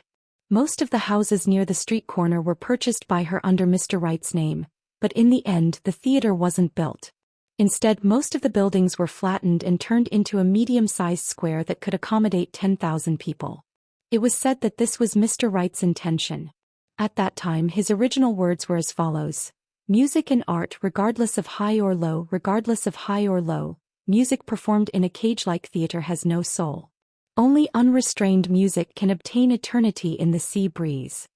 Therefore, on the bustling trading island of Treasure Island, the newly built Wright Square had become the most unique scenery. Every day from 1 to 5 o'clock in the afternoon, the huge square would become completely silent, and only the ethereal and gorgeous music would resound throughout the square. However, even if such a huge square had been expanded, it would still be full of people when Qin Guang played every day without exception. Usually it was extremely difficult to find a seat in the square, let alone today. People put on their best clothes and went out early. The sun had only risen halfway, but the huge square was already crowded with people. Not only that, but the streets further away were also crowded with people who had nowhere to go. The street vendors were much more diligent than usual, shouting and selling goods and breakfast that had been rushed through the night last night. Even the 4 trading halls on Treasure Island that never closed for business had chosen to close for the day. This was because none of the natives of Treasure Island who worked in the trading hall were willing to work at all. All of them had applied for leave to go to Wright Square. A festive atmosphere filled Treasure Island. In just one night, the resident population of Treasure Island, which was about 600,000 to 700,000, doubled. Everyone who could arrive within one day tried their best to come from all over the Central Sea region. It was rumored that the leaders of the Central Sea, in order to arrive within one day, had even used powerful black magic to arrive within one day. At this time it was said that they would arrive before noon. In addition to the 3 captains who were originally on Treasure Island, among the top 100 pirate forces in the Sea of Moments, 7 more had rushed over overnight, and the leaders of 8 other forces were on the way. Without exception, in order to rush over as quickly as possible, they had all paid a heavy price, just to witness with their own eyes the contest between Musician Brook, one of the 12 Sea Emperors, and Wright. The competition between bards was actually not uncommon. Unlike the fierce competition between pirates, the competition between bards was mainly focused on performance skills or poetry creation. Basically, no lives would be lost in the competition. On the contrary, they could gain new insights through mutual exchanges and collisions. This was also one of the ways that bards in the transient sea who were close in level to improve themselves. It was just that from the very beginning when Qin Guang appeared on Treasure Island, he appeared to be too strong, so much so that no matter how envious, jealous, or hateful they were, they dared not challenge him lightly. On the contrary, most of them came to learn from him. Originally, these people did not have any hope of becoming his disciple. After all, there had never been a bard who was generous enough to pass on his skills. Moreover, how could the bard's skills be passed on? Even if they remembered the sequence of all the keys, they could not remember the rhythm between each note. It was not until 10 of them had successfully become Qin Guang's disciples that they saw a musical score for the first time. At that time, Qin Guang also expressed his astonishment. He had a dumbfounded look on his face and was puzzled. The transient sea had tens of thousands of years of history, so why couldn't they even invent a musical score? But later on he also understood that in a sense, before he came here for the first time, the entire transient sea did not exist. Its previous history was a fictional reality created by the Cup Realm when it created the world. To Qin Guang, the history of the transient sea was fictional, but to the people of the transient sea it was real. It was actually very simple to explain why they did not have a musical score. It was because Qin Guang did not understand this thing at all. He did not have this concept in his mind at all. He had forgotten about it when the heavenly Holy Grail was creating the world. Sometimes being carefree was a very happy thing. At this time, no matter how excited the people outside were, Qin Guang himself was sleeping soundly. After making the first cup of devil juice last night, he did not stay idle. He spent the whole night training 2 of his 10 disciples, Shauna and Celine. The scene at that time was like this. "Teacher, why can't I wear clothes when I play the piano?" You can wear clothes when you play outside, but when you study with me, every inch of your skin must be exposed to the air. This way, every pore of your body is breathing, and you will be able to experience the artistic aura emitted by your teacher's body. Yes, teacher, but why do David and the others wear clothes when studying with you? Because their realm is too low, so they temporarily cannot experience my precious artistic aura. Shauna, when you play, spread your legs a little wider, use your strength to breathe, use your heart to feel. That's right, that's it. Teacher, your pants are torn. It's okay, I also need to breathe. Teacher, the piano collapsed. It's okay, buy a new one tomorrow. Crack. Teacher, my elbow is broken. This time something happened. After a moment of chaos, Qin Guang and Celalin carried the accidentally injured Shauna back to the room. Qin Guang said, "Actually, when I was teaching, I accidentally touched her elbow. I really didn't mean it." If he had a choice, he would rather all of his disciples be beauties. Unfortunately, his heart was higher than the sky and his life was thinner than paper. After so many choices, he could only find these two girls. Shauna's appearance was pure, and she was 70 to 80% similar to the Hollywood star Emma Watson in his memory. Celalin was more charming, and she looked very much like Scarlett Johansson. As for how talented these two were in the piano, Qin Guang said that he had no idea. His own music theory was zero, so he had no right to evaluate other people's talent. The reason he chose them as his disciples was very simple. Appearance was justice. As for the other 8 male disciples, Qin Guang felt that he could not only accept female disciples, otherwise it would be too obvious and damage his image. Therefore, after eliminating more than 90% of the people who came to learn from him, he kept these 8 men. There were 2 reasons for choosing them. First, they were to make up the numbers, and second, they were ugly enough. If the world knew that Mr. Wright's standards for accepting disciples were like this, who knew how many of his fans would have their dreams shattered?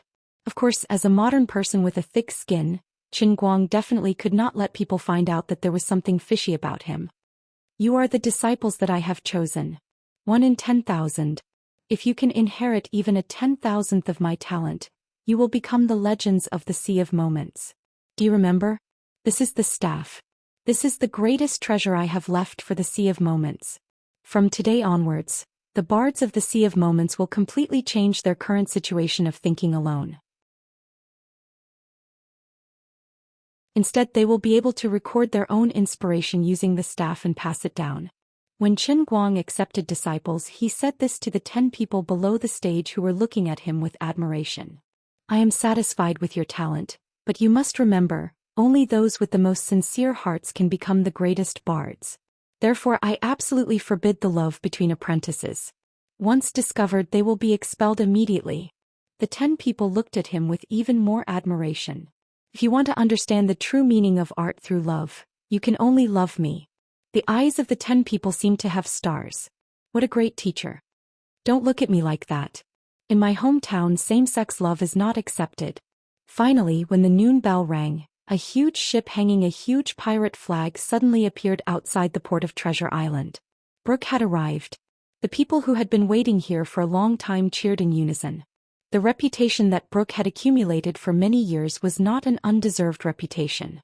Unlike Qin Guang, who rose rapidly like a comet, Brooke had used his dedication day after day, year after year, to win the respect of every pirate in the Sea of Moments.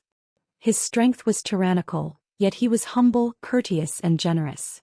Even the royal family of the Central Earth government, who had arrived earlier than Brooke, chose to stay at the port and wait for Brooke's arrival. Qin Guang originally didn't intend to come, but he really couldn't resist Bob's tearful pleading. "Mr. Wright, I'm begging you, go take a look, even if it's to show a little bit of basic respect, so that if we lose—" No, of course we won't lose. You are the most powerful bard. Brooke crossed 2 seas to listen to your teachings, and the great you took the initiative to go to the port to welcome him. Regardless of victory or defeat, this will surely become a legend. Sir, think about it.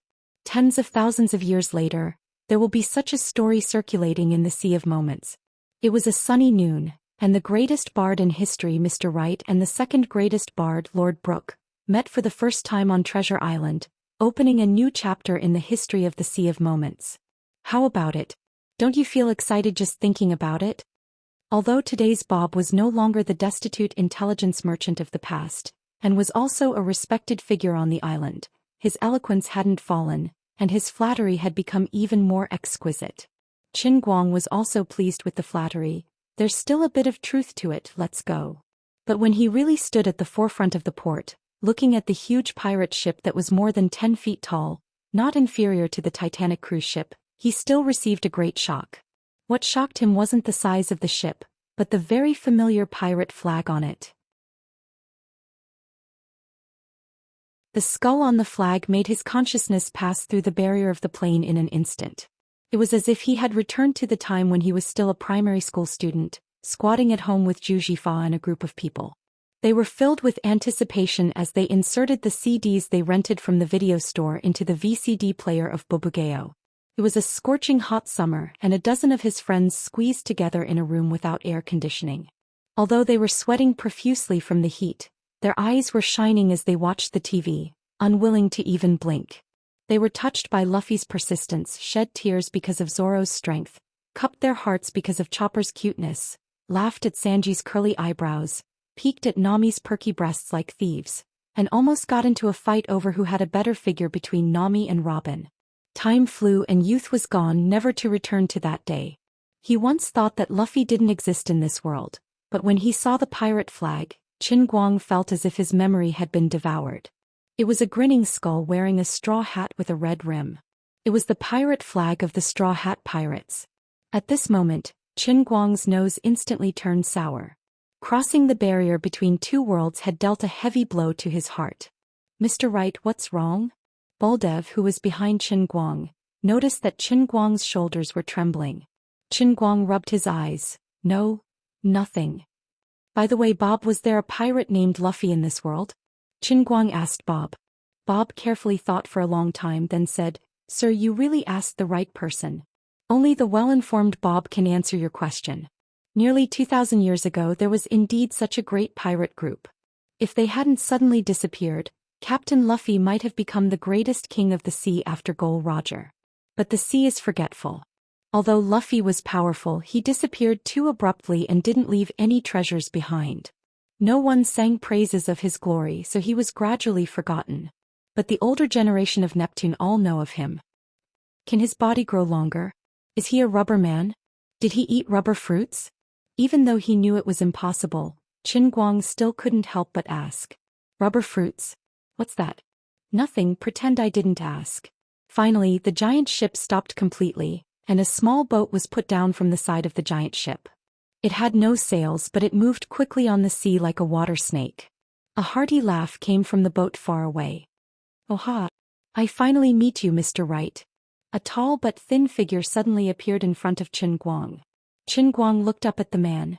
His eyes were deep, his eyes were almost invisible, his cheekbones were high, and there was almost no flesh. He was so thin that only a bag of skin was left. "Skeleton Brook? Where did Luffy go?" Qin Guang blurted out.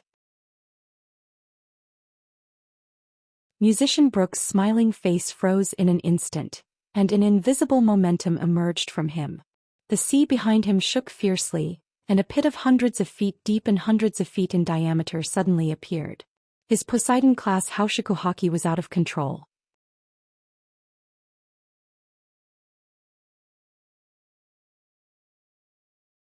Chapter 502.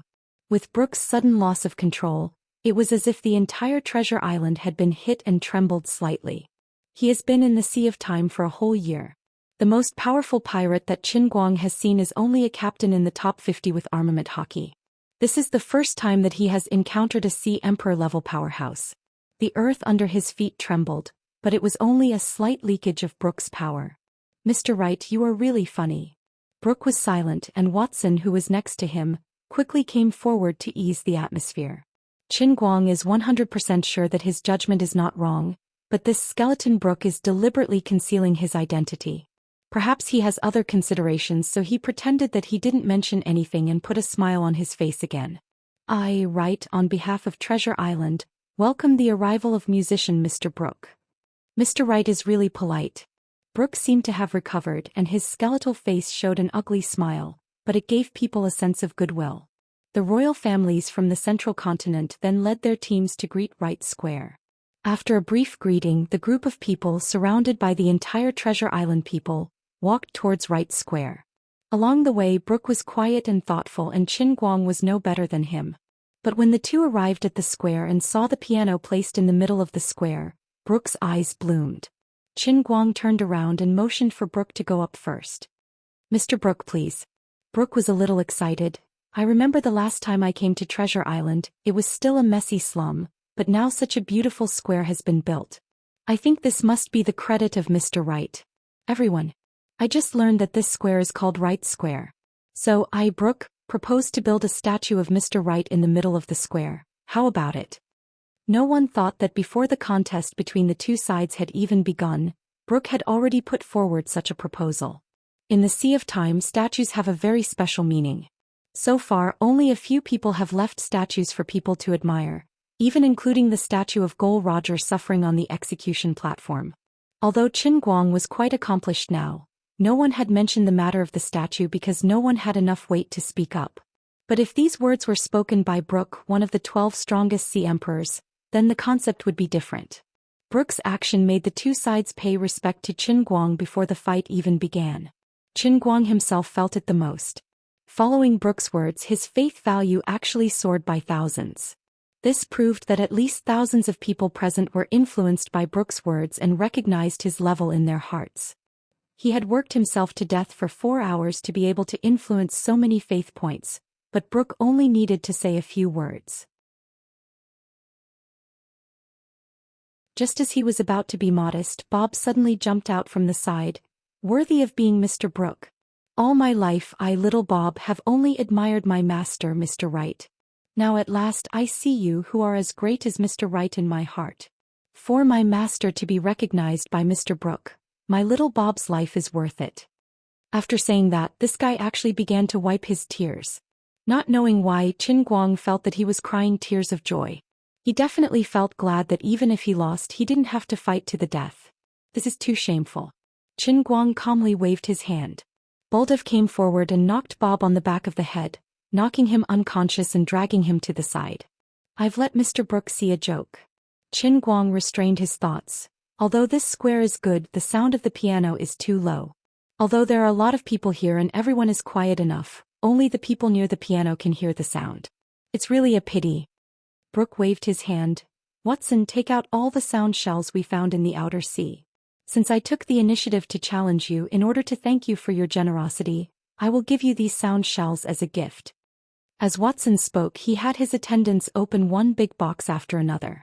They took out a dozen large shells that were so thick that a person could wrap his arms around them and place them around the square. Finally, Watson put a small shell on the piano, turned around and nodded to Qin Guang and Brooke. "It's done." Brooke was about to explain, but Qin Guang raised his hand. Of course, he knew that this thing was called a sound shell. He was ecstatic. He had been worrying about how to spread his music. How come he didn't think that since the world of the Sea of Moment was taken from One Piece and Pirates of the Caribbean, then it was reasonable to have those colorful shells. It's just that no one had discovered it before. But for him this was not a problem at all. He was a man with a divination ball. In the Sea of Moment, there was nothing he couldn't find. Although he couldn't leave, sooner or later he could use his influence to let others get it. "So shall we start?" Qin Guang asked. Brooke nodded. "Since I am the challenger, then let me go first." Qin Guang declined to comment. So far, the bards he had met in the Sea of Moment, although they may have some talent, but no one could compare with him. As a player with the entire music library of all the piano artists on Earth, he was too much of a bully. Brooke's fingers were slender and slender. This was necessary, after all, they were almost skeletons. But his fingers were also very flexible. As he began to play, the sweet music echoed around the square, which was the credit of the sound shells arranged by Watson. These sound shells were collected by the one placed on the piano, and then transmitted to the large sound shells placed in every corner of the square using principles that modern science couldn't explain. It was just like the sound system used in concerts in modern society. When Brooke's song ended, many people in the square, after a brief silence, applauded one after another. In addition, among the tens of thousands of people in the square, there was actually someone who comprehended hockey on the spot. Worthy of standing at the top of this world's bards, the level of his self-created music was absolutely not inferior to the famous masters that had appeared on Earth. Qin Guang was speechless. Bob silently carried the backpack he stole from Qin Guang's office on his shoulder, and then was pressed to the ground by Baldev. "Mr. Wright, please." Brooke stood up. Qin Guang pondered in his heart. If he were to bring out a classic from the modern era, his performance might only be on par with Qin Guang. Not to mention that Qin Guang was a sea monarch expert. Although Qin Guang didn't deliberately display his aura, it was inevitable that his unique domineering aura would be integrated into his music. Worthy of being the musician Brooke, he was really strong. If this goes on, I will lose. Bracing himself to sit on the piano, Qin Guang recalled the contest with the jazz master on the Virginia. His mind flashed and he finally thought of an unconventional method. "Although you are very powerful, but I, your brother, am a cheat." He first turned his head to the side and apologetically smiled at Brooke and then said, "I'm sorry." Immediately he began to play. In the blink of an eye, the audience was in an uproar. Because the music he played was exactly the same as what Brooke had just played. A perfect copy without any deviation, simply so accurate that it made people feel horrified. The bards of the instantaneous sea, in addition to the 10 songs taught by Qin Guang, all the other songs were their own original compositions. They combined all of their own understanding of art to form a complete song, but they couldn't teach it to others. Now Brooke had just played a song and Qin Guang completely copied it. This was simply beyond people's understanding. Brooke looked at Qin Guang as if he was looking at a monster.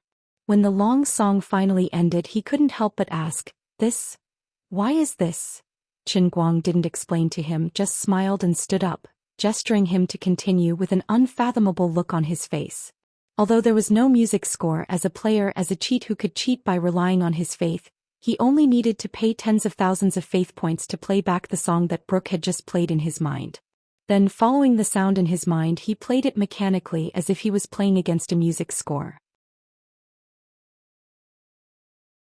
Although his performance was only similar, it lacked the soul of hockey bestowed by Brooke and couldn't make people advance to hockey on the spot. But as long as the sound was exactly the same, it was scary enough. Bellucci refused to believe it and once again played another of his own tunes. Qin Guang did the same.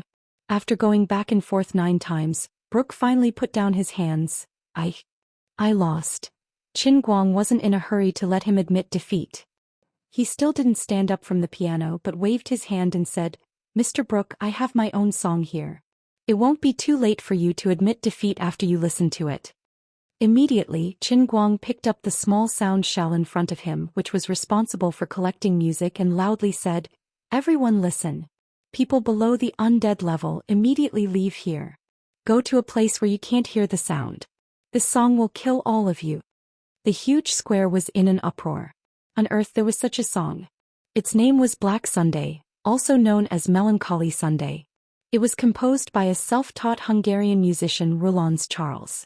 In terms of artistic achievements, he was not very high, but he left behind this strange piece of music. According to rumors, countless people chose to commit suicide after listening to the original version of this song. Of course, in modern society, many different versions of Black Sunday could be searched on the internet, but almost no one would do anything irrational after listening to such a song. Many people thought that in the early days of the previous world, when information was not developed, some people overinterpreted this song, exaggerated its magic, and just looked for a gimmick to increase the sales of the record. But there was another theory that the real original version was destroyed as early as 1945 because it was too dark and had a very bad influence. Now that everyone can hear is not the original version, of course, it can't show the true magic of this song. This statement has a certain accuracy. However, in fact, the original vinyl record of this song sold tens of millions of copies around the world, so how could it be completely destroyed? In addition, the so-called music score was in the author's tomb and in a university in the United States. But this is mostly false and can't be confirmed. However, Qin Guang can tell others with certainty that whether it is the original vinyl record or the so-called music score, they are not the real original song. The real original song was played by the original author, Zhou Xian. On that desperate Sunday, after he had just broken up with his girlfriend, he had a burst of inspiration. He sat alone in front of the piano and played this 47-minute-long song for the first time.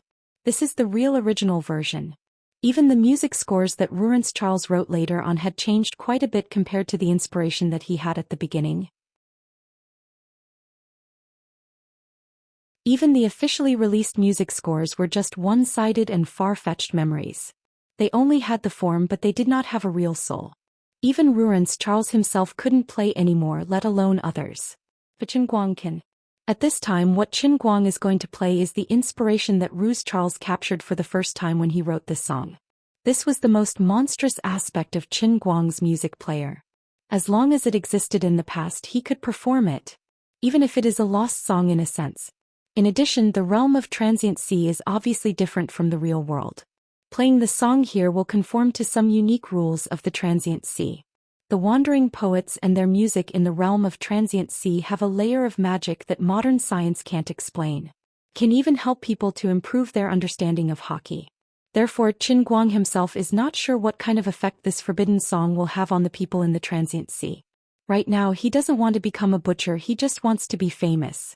Letting the undying rank and above experts stay is also because Qin Guang speculates that only people who have reached this level can withstand the impact of the song. But how can these ordinary people be willing to leave? This is an unprecedented showdown between the two peak wandering poets in history. Everyone is hesitant and unwilling to leave. Brooke looked at Qin Guang's serious expression. Lord Wright, are you serious? Brooke has already admitted defeat in his heart. His speech and expression are also quite respectful. Qin Guang nodded. Of course, this song is beyond your imagination. Immediately, Qin Guang turned to Bob and the others behind him and said, Bob, Janet, Shauna, Celine, you all also leave here. Bob said, Lord, actually I have a good suggestion. Say it. Qin Guang's expression became more and more dignified. In any case, aren't there at most 100 or 200 undying rank experts here? Why don't you let everyone move into the bar, close the door, put away the open-air piano platform, and find some people to guard outside? Let me help you put away the sound, shall? Qin Guang, what you said makes a lot of sense. Brooke laughed out loud. Qin Guang covered his face, his prestige has been swept to the ground. Buldev gave Bob a kick. Little Bob, you should quietly say this kind of thing.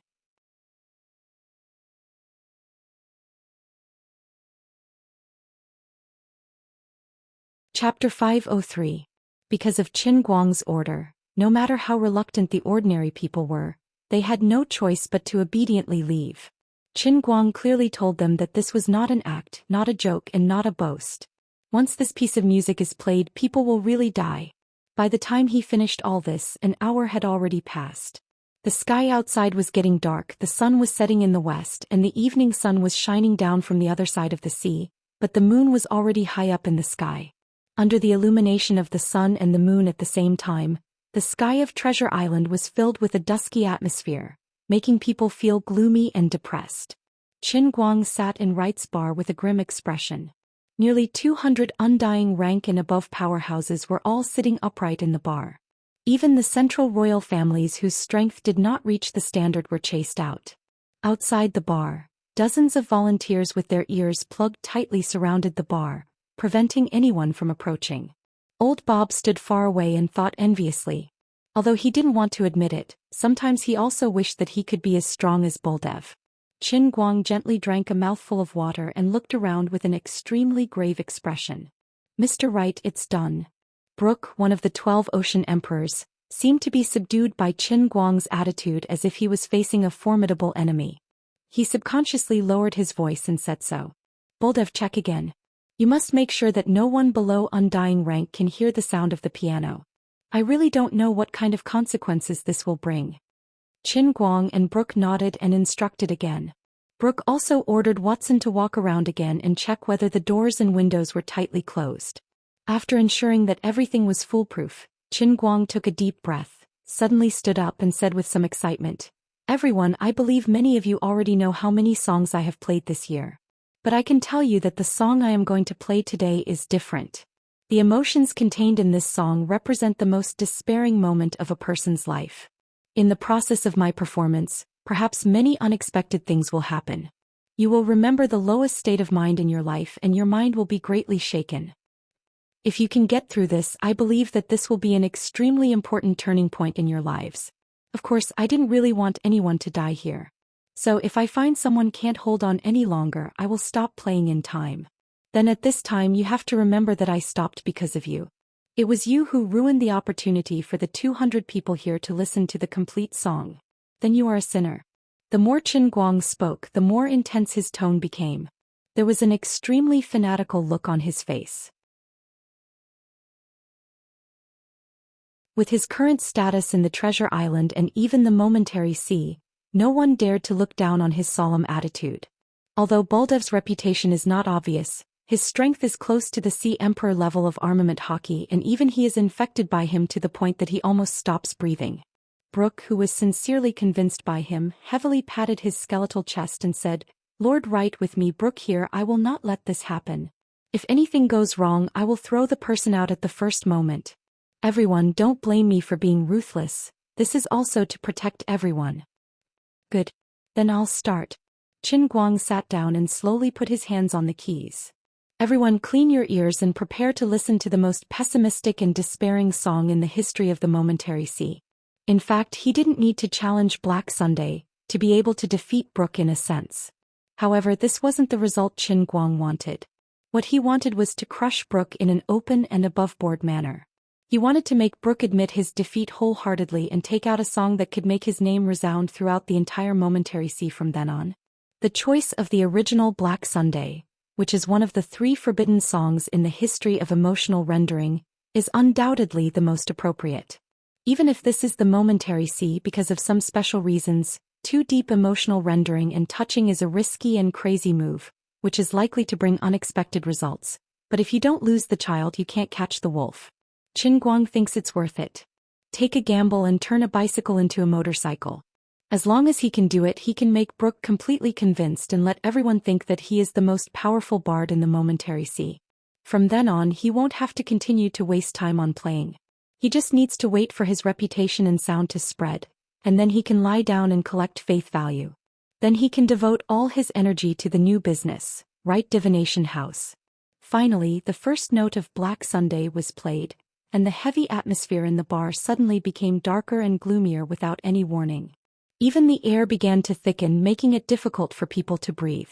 The oil lamp, which was already very dim, swayed even though there was no wind, flickering on and off. Everyone in the audience was aware of the change in the atmosphere. This song really destroyed their minds. From the beginning, it pulled every one of them into an incomparably depressed state of mind. Brooke's strength is tyrannical and his will is even more tenacious. However, he also recalled the reluctance and pain in his heart when he bid farewell to Captain Luffy and the others.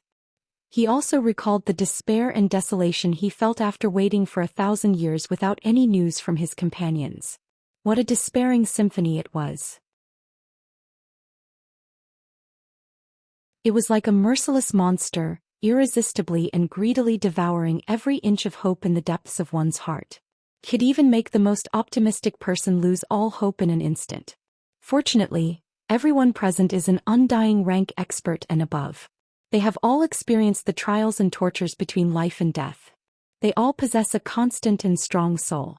Even in the face of such terrible setbacks and torture, they can still barely maintain their original hearts. Their souls were gradually brought into a storm by the music. They either dreamed of parting with their companions or dreamed of their loved ones being torn apart in front of them, or recalled their most respected captain being torn to pieces in defeat, or like Brooke, they became more and more desperate after thousands of years of bitter waiting. But they all persevered. No one would have thought that at this time, the one in the most awkward situation is not others, but the performer Qin Guang himself. F***CKU. I miscalculated. The audience is all undying rank. I'm not one.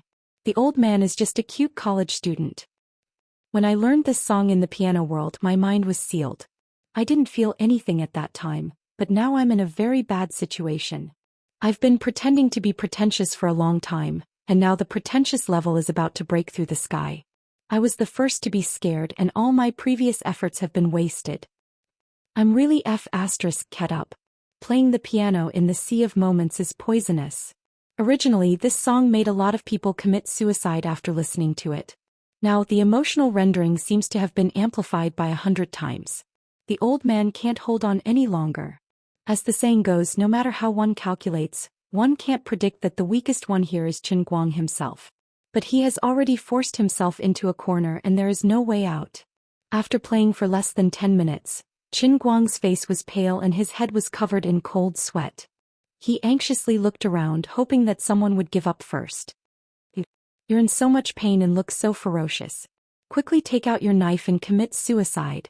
I beg you. Ball deaf, you idiot. You can't hold on any longer. Help. Qin Guang winked at Ball deaf. Ball deaf's mood became more and more excited. Mr. Right actually values me so much, Ball deaf must not let him down. I must hold on. My hockey is ready to burst out. Today, I will use Mr. Right's great music to break through Haoshiku hockey. I will use my whole life strength to defend Mr. Right's majesty. Looking at the increasingly bright and fanatical light in Ball deaf's eyes, Qin Guang burst into tears. What should I do? Who the hell can save me? You little bastards, why are you so hot? At this time Qin Guang finally deeply understood what Ruri had said, that his mind was not strong enough and his mind could not reach the true standard of a redeemer. At that time, Qin Guang reluctantly listened to it, but deep in his heart he didn't take it seriously. Today he finally understood that he had messed up the piece he was playing. Perhaps he was the first person in history who would never be able to surpass him. As time passed, even if his mind was in a state of chaos, the music that was engraved into his instincts still made his fingers dance on the keys subconsciously. The air was thick and heavy, and even the light near the piano was absorbed by an inexplicable force. In Brooke's eyes, the place where Qin Guang and the piano were located gradually became a black hole, and looking at it, it only felt dark and misty. Nearly 200 undead rank powerhouses, each of them felt that the hockey in their body was cheering and jumping in this terrible test. They deeply knew that if they survived this, what awaited them would be a white tomorrow. Finally, 47 minutes passed. When the last note came to an end, Qin Guang also stopped. The imposing manner of nearly 200 hockey advanced at the same time suddenly erupted in the bar, forming a resonance. The bar's roof was instantly broken and the earth shook. The originally pitch-black night sky suddenly shone a bright ray of light from the sky, shining on the bar. 200 undead rank powerhouses stood up at the same time and looked at the place where Qin Guang and the piano were with a face full of worship. Everyone's face and body were shining with a great brilliance that transcended life and death. But Qin Guang and his piano were still in darkness. No matter how bright the light was, it couldn't illuminate his side, which was shrouded in black fog and couldn't even see his fingers. A terrible person like me is still alive in this world. I really let everyone down. These low murmurs and murmurs suddenly came from the black fog. Brooke and Ball deaf were startled. Sir Right. Ball deaf was the first to rush forward.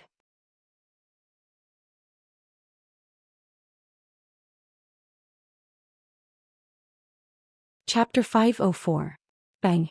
With another loud noise, Boldev used his hockey, which had just broken through the Haoshiku, to cut open the black fog with one palm.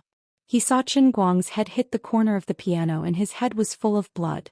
But Lord Right is going to commit suicide. It turned out that he was really going to die. Everyone at this moment burst into tears and were moved to the extreme. In order to help everyone, Lord Right played this forbidden song that would make him depressed and not want to live. He succeeded. He made a total of 200 strong undead hockey advance, and even Brooke, one of the 12 sea emperors who had reached the peak of the Sea of Time, advanced to another new realm. He wants to set off a new era of the Sea of Time. What a great feeling this is. Qin Guang's head was full of blood and his eyes were listless as he looked at these people. His consciousness had been shattered by the impact of Black Sunday, which was integrated with the rules of the Sea of Time. He had a splitting headache as if there were 10,000 horses tied to ropes and tearing his body. Before his last consciousness collapsed, he only cursed in his heart. I'm playing in the wilderness, but this time I've gone too far. Then Qin Guang punched himself in the chest. Everyone, I'm going to die. He screamed hysterically again. What the F***? Oh my god. Bad luck. Qin Guang spurted blood and fell on his back. Brooke rushed forward and hugged Qin Guang. After a little test of hockey, he began to cry bitterly. Lord Right's heart is broken. No. Mr. Right. Oh my god. There was a whale below. Brooke plopped down on his knees. His eyes were so deep that his eyeballs could not be seen, and 2 drops of crystal-clear tears flowed down. He thought to himself, I once thought that my dedication was great enough, but compared with you, I am simply the difference between the light of a firefly and the splendor of the sun and the moon. The news that Lord Wright was killed by his own forbidden song in order to let 200 undying rancors advance into the tyrant Aura realms swept through Treasure Island like thunder. As soon as Brooke knelt down, it was as if the first domino had been pressed. The 200 undying experts knelt down one after another. Then the more than 1 million people on the island felt an indescribable grief in their hearts as they uniformly knelt down in the direction of Wright Square. That night the clouds and thunder were raging on Treasure Island. It was raining cats and dogs. Strong winds and lightning swept across the island. Everyone knelt in every corner of the island and cried sorrowfully. Even the heavens and earth of the Sea of Moments seemed to be grieving over Wright's death. Only one person with the most brainless worship charged forward against the sudden storm and lightning, washed by the rain and tears. "My Mr. Wright, you can't die." This man was Bob. Of course Qin Guang wouldn't die. He had 99 chances to resurrect. In fact, the moment he died he resurrected immediately. But there was a slight accident. The unlucky Black Sunday was too fierce, and the aftereffects were too strong. Just as he was about to resurrect, his soul was scattered again. Thus, his whole person was stuck in a very mysterious state, on the verge of death but not dead, on the verge of life but not alive. His soul and body couldn't be unified, and he was only in a muddle-headed state of emptiness. Sooner or later, Qin Guang would be able to defeat Black Sunday, but it would take time. Under Bob's insistence, in the end, Qin Guang wasn't erected a tombstone. Within 3 days Wright Square was transformed. 200 undying experts personally took charge of the hard work. In the center of the square, a huge statue of the handsome Mr. Wright was built. Behind the statue there was a hall made of white jade, named the Sage Temple. Qin Guang's body was placed in a crystal coffin, hidden in a ventilated and cool basement, guarded by Buldev and Brooke, who had decided to settle down here. Brooke was appointed as the first head of the Sage Temple's fan club by Bob, who claimed to know Wright best. Buldev was the deputy head of the Sage Temple's fan club, and the other 200 undying experts were the backbone members of the fan club. More than 50 of them had armament hockey. Of course, they were born after the collective advancement. At that time, many people didn't understand why Bob didn't name it Knights Templar or Guardians of the Temple, but named such a lofty organization after food. Bob angrily rebuked everyone. When Mr. Wright first came to Treasure Island, he praised me. He said that I was his first fan in the transient sea. What Mr. Wright loved the most were fans. Mr. Wright comes from a mysterious area that you can't even imagine. This is the culture of his hometown. Since it's the culture of Mr. Wright's hometown, there must be a great philosophy in it. Brooke was the first to express his support. Moreover, I, Bob, can be 100% sure that although Mr. Wright doesn't have the strength of an undying expert, he will definitely be resurrected in this body. Bob's words shocked everyone to death. His judgment was based on the information he had secretly investigated. According to the information 100 years ago, Mr. Wright, the second officer of the Annie, was around 20 years old. The current Mr. Wright was also a little over 20 years old. Mr. Wright doesn't have an undying soul, which can only mean that he has an undying body and soul. Unlike other people's undying, he doesn't age at all. This was the reasoning of a professional intelligence merchant. Bob firmly believed that this was the secret he was most proud of. Even Buldev didn't know about it. Buldev comforted him.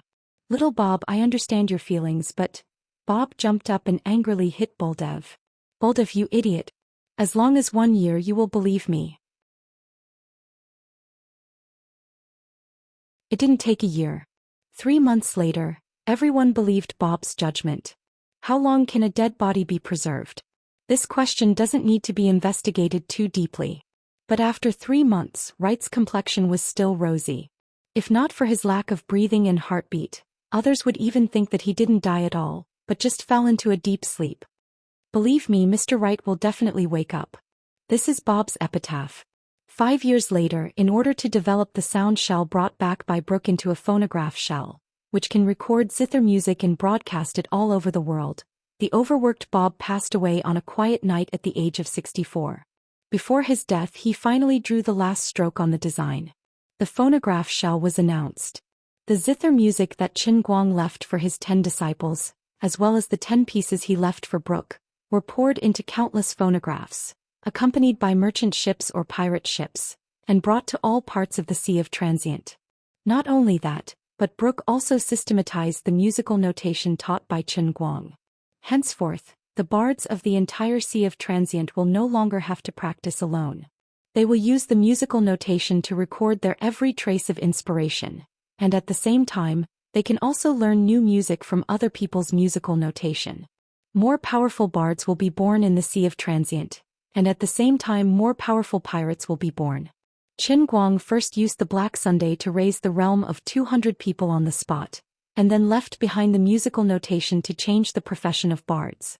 In the foreseeable future, the strength of the pirates of the entire Sea of Transient will be greatly improved.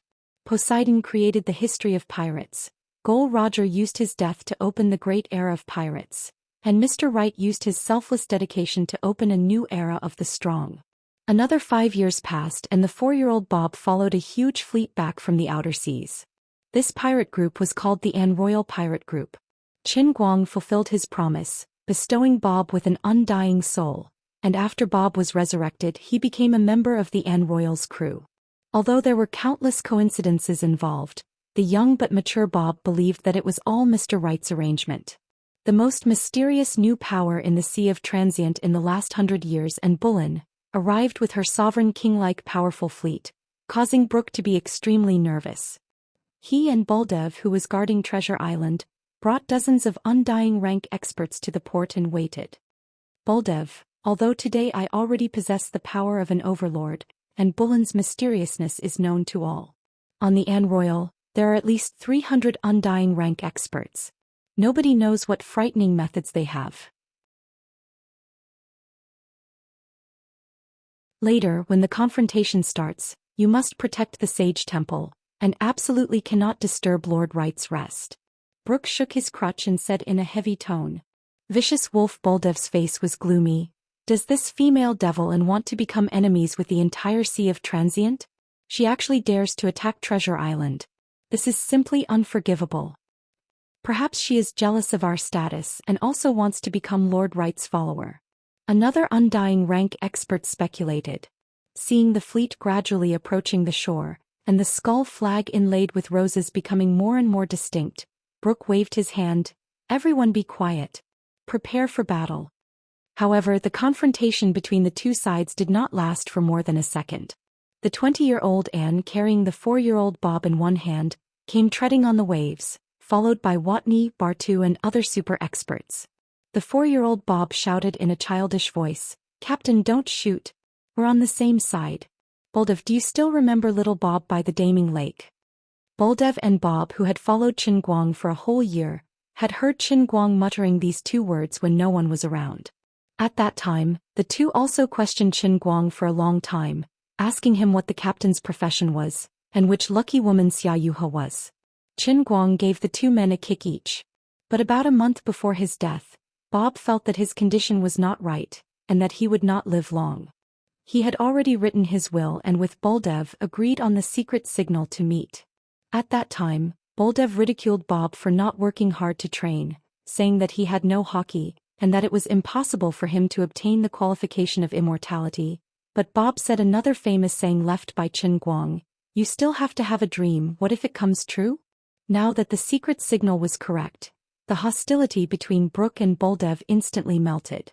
Buldev laughed so hard that he clutched his stomach. "Now you really have become little Bob."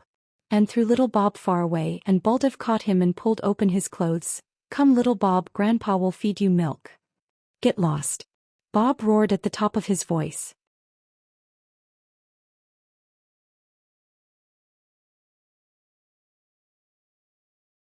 Chapter 505. Since then, Annie directly lived in the Sage Temple. Although Brooke strongly opposed it, it was of no use. Annie knew Right 100 years earlier than him. "I have been waiting for him for 100 years. I don't want to waste another second. Brooke, although you may be a bit stronger than me now, if you must taste this old woman's fist, this old woman doesn't mind dismantling your skeleton." A crazy woman who waited for a man for 100 years. Even Brooke didn't dare to look straight at her. Of course, what made him choose to concede was Bob's mediation. confirming that Qin Guang had indeed said that he was once the second officer on the An Royal. When Qin Guang opened his eyes again, he saw a blonde girl with two big sapphire blue eyes bending down to wipe his body. Who is this? Is this figure going to break through the horizon? Your career line is a bit explosive. Your posture of bending down is a bit undignified. Is there a heaven in the sea of time? Did I accidentally open a new world? Wait, this girl looks a bit familiar. Perhaps because he had slept for too long, just waking up his brain was still a bit slow. After a long time, a name gradually emerged in his heart. He finally remembered who she was. Captain Annie. Qin Guang's mouth was somewhat unclear. He hadn't spoken for a long time. He almost forgot how to use his vocal cords to pronounce. The 18-year-old Annie's body suddenly shook, and the silk handkerchief in her hand suddenly fell to the ground. She slowly raised her head and a pair of beautiful eyes stared at him. After a short moment of silence, tears poured down like a tide. She frantically shook Qin Guang's shoulder, roaring at the top of her voice. Right. You bastard. I waited for you for 100 years. You finally came back. But you slept here for 100 years. You are a complete bastard. How much do you want to torture me before you give up? Why don't you let me die quietly? Why let me die again and again and come back to life? Why let me bear this endless pain of longing? Why did you leave without saying goodbye? Why didn't you confess to me one more time? I stared at the boundless night on the sea. I watched the flowers wither in the changing of the 4 seasons. I looked for you on the boundless sea while growing old and white-haired. Do you know how desperate I was? I wanted to die peacefully, but because of this damned undying soul, I had no choice but to wake up in my infancy. But from the moment I opened my eyes, even when I was still a baby, your name was always in my head. I finally heard from you. I crossed the ocean from 40 million kilometers away, tore apart 3 sea emperor monsters, defeated the black storm that no one could defeat, and shattered the lightning that fell from the sky. When I finally saw you, you were lying in this coffin like a corpse. I have to look at you year after year again. I have to look at your youthful face while I grow old day by day. Can you understand how afraid I was when you woke up? I was an ugly old woman, but I couldn't help but want to stay here and guard you. Qin Guang blankly looked at the crying Annie. Memories flooded in like a tide. He remembered that starry night when he was hung on the mast of Annie. After a long time he slowly said, I thought you didn't like me. You're a fool. If I didn't like you, I would have chopped you to death the first time you boarded the ship. Annie Polly, this female devil whose name shook the entire transient sea, the most powerful and mysterious sea emperor in the last 100 years. Even Brooke, who had been promoted to an overlord, didn't dare to look down on her. This fully deserving of being the most powerful woman in the transient sea, this woman who had already reincarnated between life and death 3 times, and waited for Qin Guang for 3 lifetimes. At this moment she gently stroked her long hair, looking like an innocent young girl. Frankly speaking, Qin Guang really didn't expect that after staying on in Royal for half a year, Annie would care so much about him.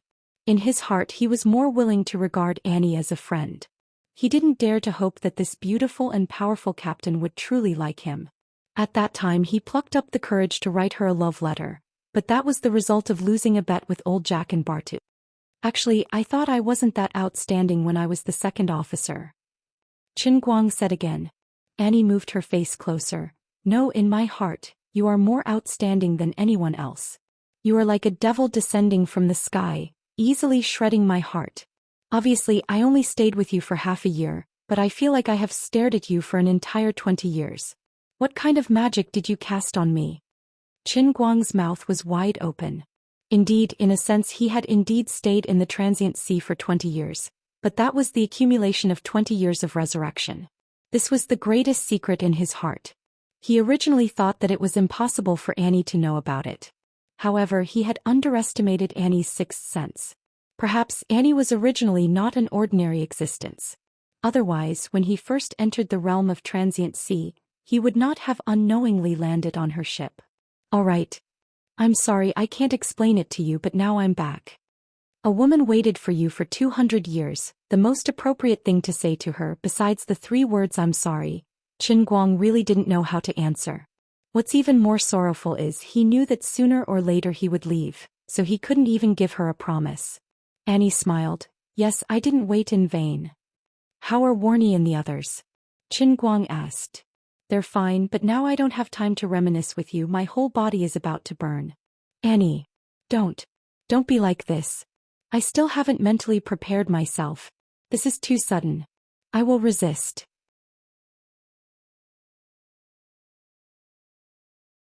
If you can resist Annie, who has the strongest haki and is now the head of the Transient Sea's 5 hegemons, using the words you once taught me, I will give you 32 likes. The deafening rumble spread to every corner of Leyte Island in an instant.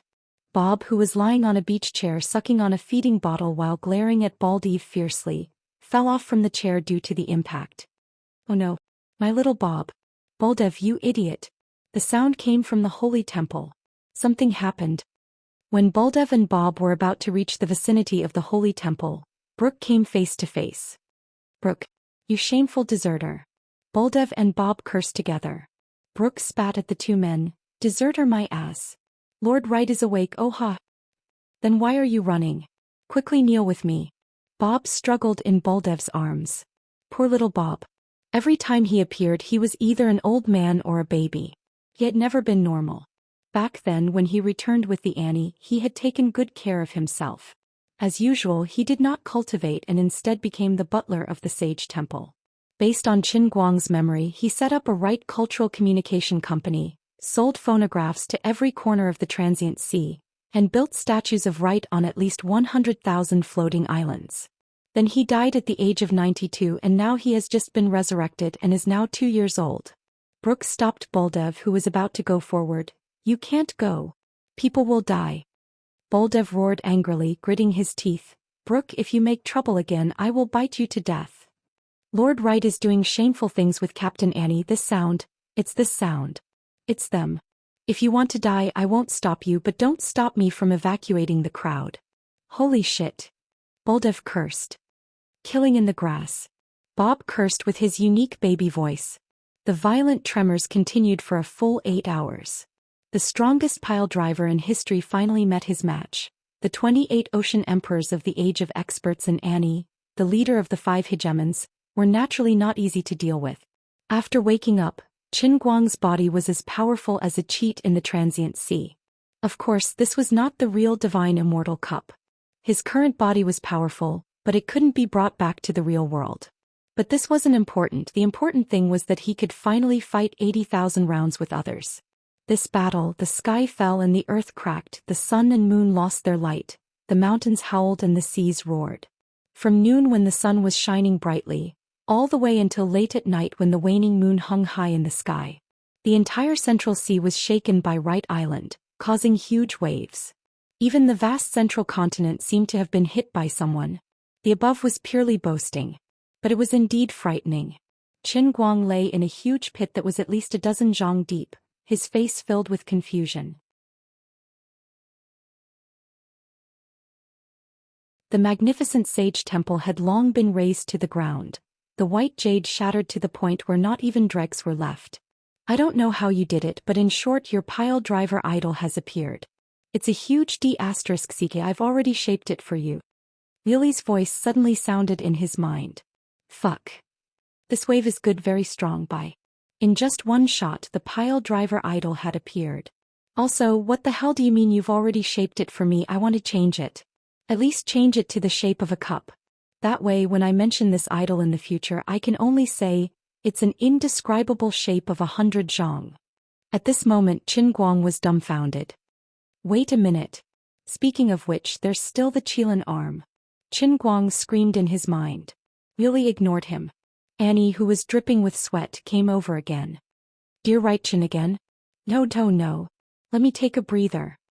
The strongest pile driver in history lowered its noble head in front of the even more unreasonable pirate queen. Qin Guang covered his face. I've been King pushed down again. Why again? In short, after half an hour, the people hiding in the east corner of Wright Island finally returned one after another. The total population of Wright Island today was much less than when it was called Treasure Island. In the past 100 years, because the Sage of the Sea rested here, the original trading function of Treasure Island was gradually stripped away and abandoned. This place turned into an existence similar to the Church's Holy Land, and was eventually renamed Right Island. Those who could settle down here were either representatives of major forces, outstanding bards, or descendants of those who worked in Wright's bar. Other than that, there were also core members of Wright's Cultural Communication Company, where Bob was the general manager. Qin Guang first spent an hour to comfort everyone, especially old Warnie, who used to be a little follower and an old bastard. Now little Bob couldn't stop crying. Annie, on the other hand, went to sleep with satisfaction. According to her words, "My man is back, I'm going back to be a noble lady."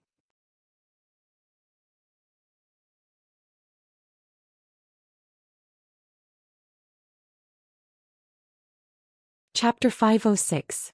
Following that, the conversation between Qin Guang and the crowd was basically made up of, "Holy shit. It has become Right Island. Holy shit. Sage Fan Club. Right Cultural Communication Company. Holy shit, little Bob, you can do it. Of course. I am Lord Wright's most loyal servant." 2-year-old Bob bowed and said in a pious tone. Others didn't feel anything wrong, but for some reason Qin Guang just didn't know why. Even if his temperament had already withstood the test of Black Sunday, and was definitely not the same as before at this moment, he really wanted to throw a shoehorn at Bob's face. No matter how he looked at it, Bob was asking for a beating. "Right, didn't you say that I still have the sage temple and the statue? Where are they?" Qin Guang looked left and right, up and down, but couldn't find them. "Lord, before noon today your temple is here and the statue is there." Brooke pointed to 2 different places behind Qin Guang. Qin Guang pushed his hands, acting like he couldn't bear to recall the past. "Forget it, it's gone, don't mind those details." Then he grabbed Bob and raised him in front of him. "I really have to praise you, Bob. You've done a really good job, you've worked hard." Qin Guang looked at this child's face. He didn't expect this guy to remember what he had accidentally mentioned. In order to develop the phonograph shell, he had worked himself to death. Fortunately, he could be resurrected. What was even more amazing was that he had used 100 years to spread his name and phonograph shell to almost every place in the Sea of Time. Just now, Qin Guang sensed that his current production of faith value was as high as 130 billion a day. This meant that Bob's demonic claws had spread to almost 73% of the population of the Sea of Time. Right now in Qin Guang's warehouse, there was an outrageous amount of faith value. He couldn't be bothered to count the exact number. After all, according to what Ruri had said, the small surprise that would appear after the daily production reached the level of 100 billion was already there. Just as he had expected, Leyte Island could be moved by paying faith points. Then the next step would be to first try to understand the relatively easier languages. Then he would control the 10-kilometer-wide Leyte Island and start an unprecedented tour of the Sea of Moments. Thinking about it, it was quite exciting. "What is your ship?" The old man's ship is an island. Accumulating faith should have been something that Qin Guang had to put in a lot of effort and work himself to death to achieve. In the end, after sleeping for 100 years, Bob had done it for him. Of course he had to praise him heavily. Bob burst into tears again. "Lord Wright, in order to spread your glory, I, old Bob, can bear it no matter how hard and tired I am. It was you, Lord, who changed my life. Lord, you said that you would give me immortality. Now, a lazy and untalented person like me can also have an immortal soul. It is all thanks to you, Lord." This guy kept shoving his tears and snot into Qin Guang's face. He was even scarier than Greasy Bob. Qin Guang hurriedly threw him away. "Collect." Bob landed on the ground and stood up with his hands on his hips. "Yes, Lord."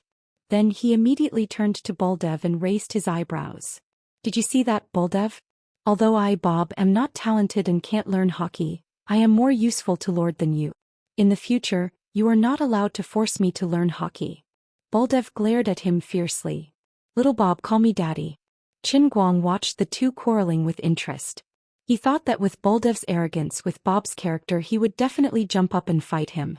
Unexpectedly, Bob first looked at Qin Guang with an aggrieved expression, then turned to Buldev and said with gritted teeth, "Dad."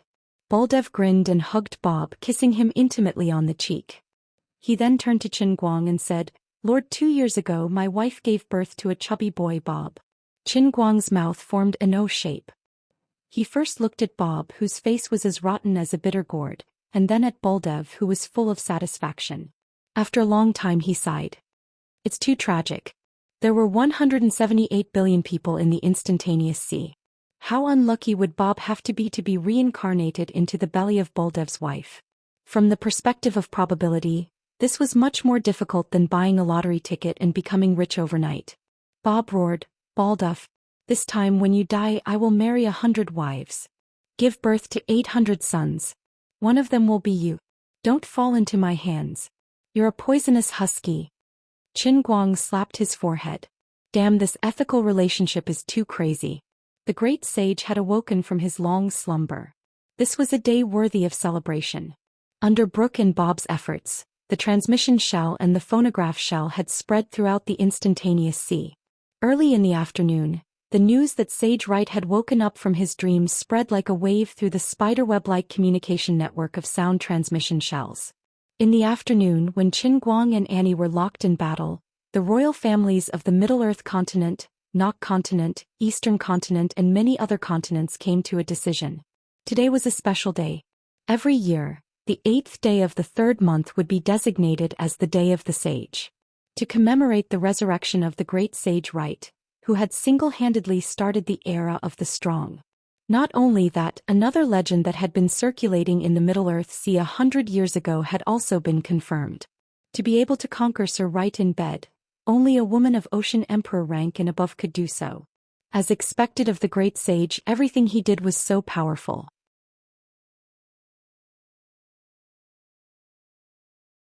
To be able to fight with the terrifying Annie for 8 hours, he was fully deserving of being the overlord of the instantaneous sea. The instantaneous sea was a world of the strong where the weak were prey to the strong. This kind of thing that was very difficult to talk about in the outside world had instead added another layer of glory to Qin Guang in this world. He didn't sleep for the whole night. On one hand it was to seek refuge. On the other hand, Qin Guang had been guarding the demon juicer the whole night. Looking at the room full of demon juicers, his mouth was about to crack from laughing. Halfway through his laughter, Qin Guang's expression changed and he reminded himself, "I can't be so happy. I'm a respected great sage now. I've also experienced life and death for 100 years. I can't be so frivolous, I have to be steady. No, by the time I thought about it, I had already broken the spell. Damn, I feel like I'm hopeless." Pushing the door open, the loyal Bob was already waiting at the door with a bottle of milk. Who knew where he ordered a set of exclusive aristocratic clothing for babies. Looked quite out of place. "My most respected Lord Wright, you're awake? Your most loyal servant Bob is here to greet you." Without saying anything, Qin Guang stripped Bob until he was only left with a diaper. "This looks much more pleasing to the eye. My lord, you really have a keen eye. I also feel much more refreshed." Qin Guang strolled around the current Leyte Island, observing the local customs and practices. 100 years would change a lot. The once bustling trade district and flea market district had long since become empty. Even the trading hall had been razed to the ground. What replaced it was a beautifully trimmed garden. Small statues of Qin Guang could be seen everywhere, as well as a phonograph that could play a zither with a light tap of one's palm. Anyone who came to Leyte Island would fall in love with it. Because of its beautiful scenery, it was filled with a rich artistic atmosphere. Almost every year there would be pirates recuperating here and advancing. However, the population of the entire Sea of Time was too great. If everyone were to flock here, Leyte Island would probably sink to the bottom of the sea. Therefore, with the 2 hegemons, Brooke and Annie, as well as the agreement of the other 3 hegemons, including Blackbeard Teach, the following decision was made.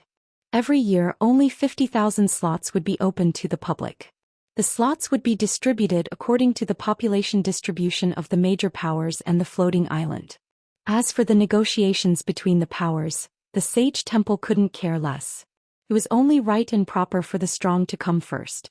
Accompanied by Bob, Qin Guang chatted while thinking hard about how to carry out the business of the divination house. Currently he had 2 ideas.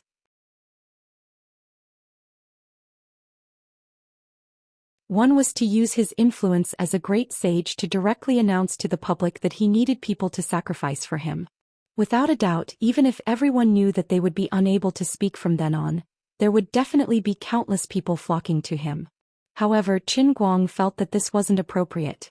Up until now he had built up the image of a selfless great man. This might damage his prestige. People thought that he was demonized, it would affect the production of faith. That would not be worth it. Although he no longer lacked faith in the Sea of Time, Qin Guang was still counting on the exchange rate promised by Liuli after he left. After lying in bed for 100 years and spending so much effort, he couldn't possibly lose his integrity in his old age. Another way of thinking was to follow his original plan. He would use the model of a businessman to introduce a divination house service. However, there was a new problem. Qin Guang wasn't sure how receptive the people in the Sea of Moments were to this matter. How was he going to speak to them about it? After thinking hard for an entire day, he came up with nothing. By the time he returned to the mansion in the center of the island, the sun had already set. Annie was here again. The residents of Leyte Island spent an unforgettable sleepless night. The entire island maintained a subtle frequency of vibration. From the beginning of the night until the sun rose in the morning, the vibration was more intense and lasting than yesterday. Early in the morning, lying in the pit, Qin Guang hazily looked at the mansion that had been razed to the ground. He then looked at Annie, who was sleeping soundly with her arms around him. His heart was filled with embarrassment. After a long time, a maid timidly came over. "Lord Wright, Lord Brooke wants to see you." Qin Guang let the maid find more maids to clean up the mess, while he shrunk his neck and walked towards the original Wright Square, which was now Brooke's office. Brooke had been living here for 100 years, ever since he willingly lost to him. In order to maintain the dignity of Leyte Island, he could be said to have worked hard without complaint. Today, when he shouldn't have been disturbed, he actually sent someone to deliver a message. Obviously, something big had happened. "Lord Wright, something has happened on the island." Brooke squirmed, his skeleton-like fingers crisscrossed. He looked very nervous, and it was difficult for him to speak.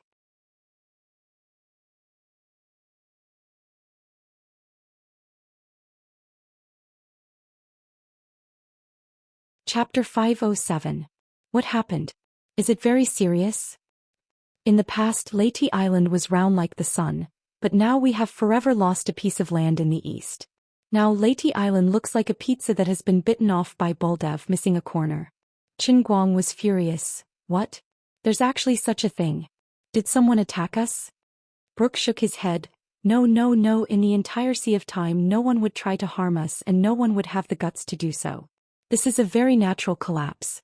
Fortunately, at that time there was no one in that area. It happened this morning. The more Brooke said, the lower his head drooped. Qin Guang's face turned red. "Oh my God, how could I do this? Was there such a big movement? I didn't realize it at all, as I was closely involved in the situation." "Don't mind those details. Losing a little piece of land is no big deal. In any case, it didn't sink, right?"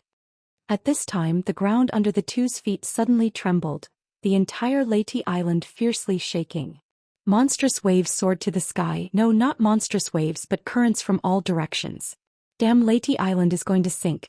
In a sense, as a speck of dust floating on the surface of a water cup, as a 10-kilometer diameter floating island. After losing a piece of land, the balance was broken, and after several hours of brewing, a major event finally happened. In Qin Guang's heart, 10,000 alpacas whizzed past. I really sank the island. The price of my life as husband and wife is a bit too high. Brooke, who has lived for thousands of years, had rarely seen such a terrible thing as the sinking of a floating island. He was scared to death. No one knew how deep the bottom of the sea was, but everyone knew that every floating island was a precious and non-renewable resource of the Sea of Time. Even if two super experts with a blood feud were to fight for their lives, they still wouldn't be willing to destroy every floating island. Floating islands are the most precious treasures bestowed by the god of the Sea of Time to the people of the sea. They are the most devout faith of all the intelligent beings in the entire Sea of Time, not to mention Leyte Island, this large floating island. What happened? What should we do? My God! Brooke unexpectedly screamed. The incident happened in a hurry, and it was too late to escape. Even if experts like Qin Guang or Brooke could escape, it would be difficult for the existence on the island below the undying rank to survive this terrible, natural and man-made disaster. Qin Guang's mind raced, and an idea came to him in the blink of an eye. Thanks to the faith value, its effects were really too comprehensive. Now that Qin Guang knew what was going on, he no longer panicked. Instead, he let out an evil and wild laugh and looked at Brooke. "Brooke, I really can't believe that you are actually one of the 5 hegemons. You've really lost my face."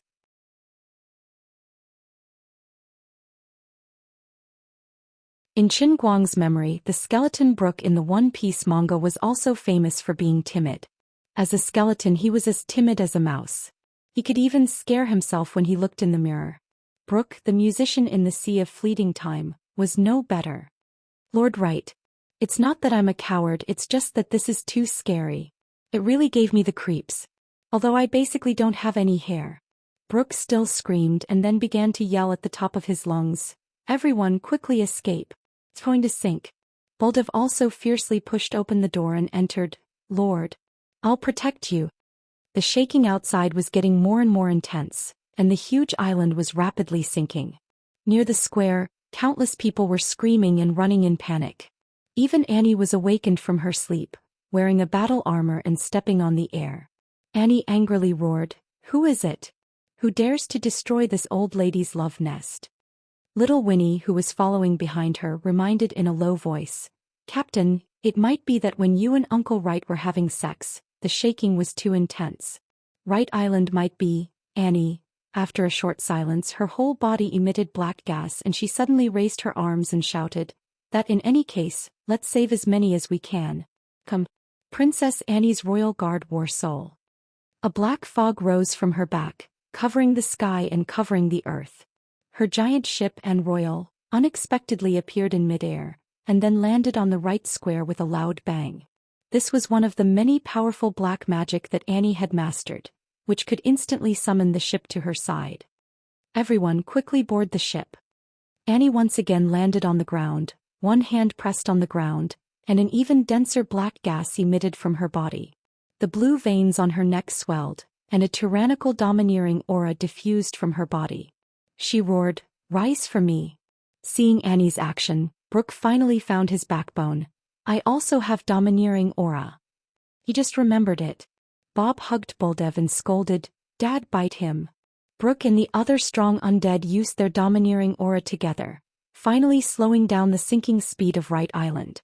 Although it still couldn't stop it, it bought a lot of time for people to board the ship. At this time, Qin Guang coughed lightly, suddenly stood on the balcony, opened his arms and said loudly, "Everyone, don't panic, I'm here." Everyone turned their heads to look at him. For a moment, Qin Guang's image became radiant. The way he opened his arms to embrace the air resembled a true saint. "O sky, I am willing to offer my soul, my life, my everything. Grant me the power of the prophet, the ruler of all things in the world, the spirit that controls wind and thunder, the holy spirit of the sea. Heed the call of my great prophet, Right Qin. Cross the distant space and time, gather on my territory, protect my people. Come." The power of fate. Cover this Right Island, turn it into the ark of life. Stirring up all the air in his chest, Qin Guang let out the loudest cry of his life. In this almost doomsday-like scene, everyone's attention was attracted by his seemingly mindless crazy action. One after another, the people who gathered raised their heads. For some reason, everyone had an illusion that at this time, Qin Guang's whole body was surging with a dazzling radiance that people couldn't look straight at. Great teleportation technique. Qin Guang continued to assume the pose of a charlatan, roaring, but his mouth was silently saying, "Pick a place, move for me quickly." Leyte Island, which had been sinking continuously, began to rise slowly.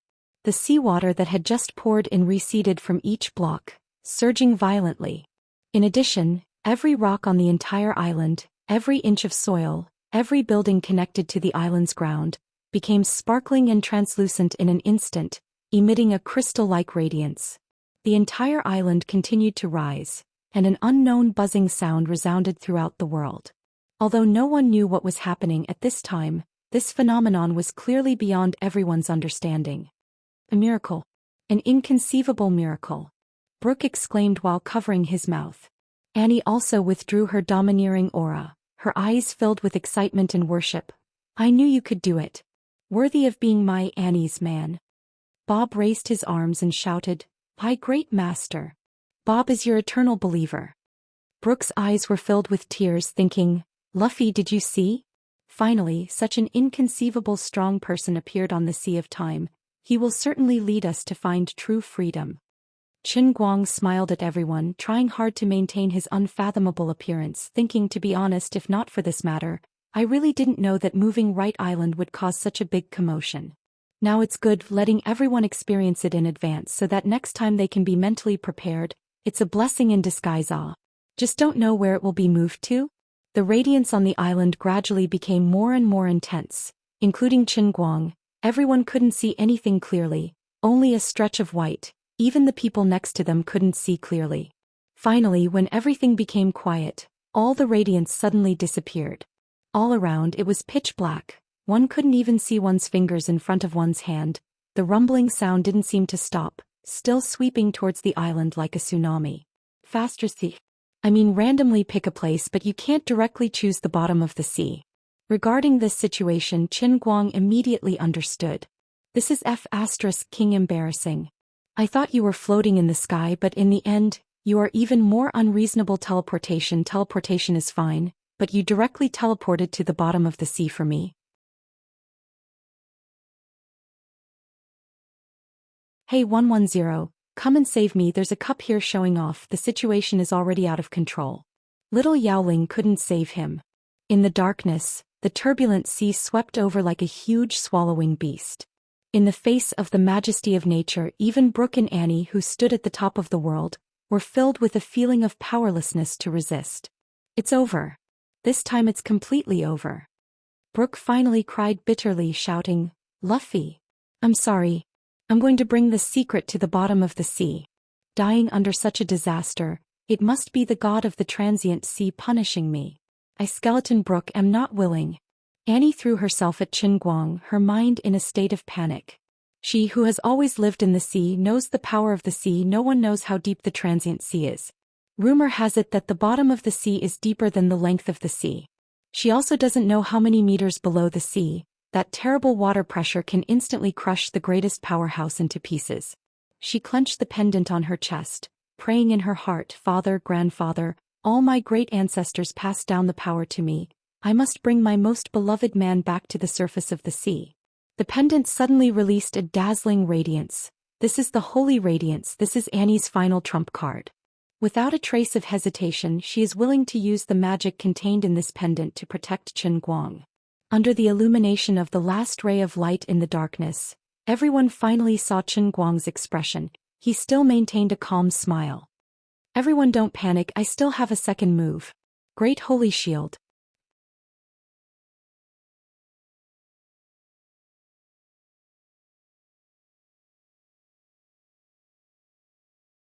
Chapter 508. Hurry up and use some holy light shield.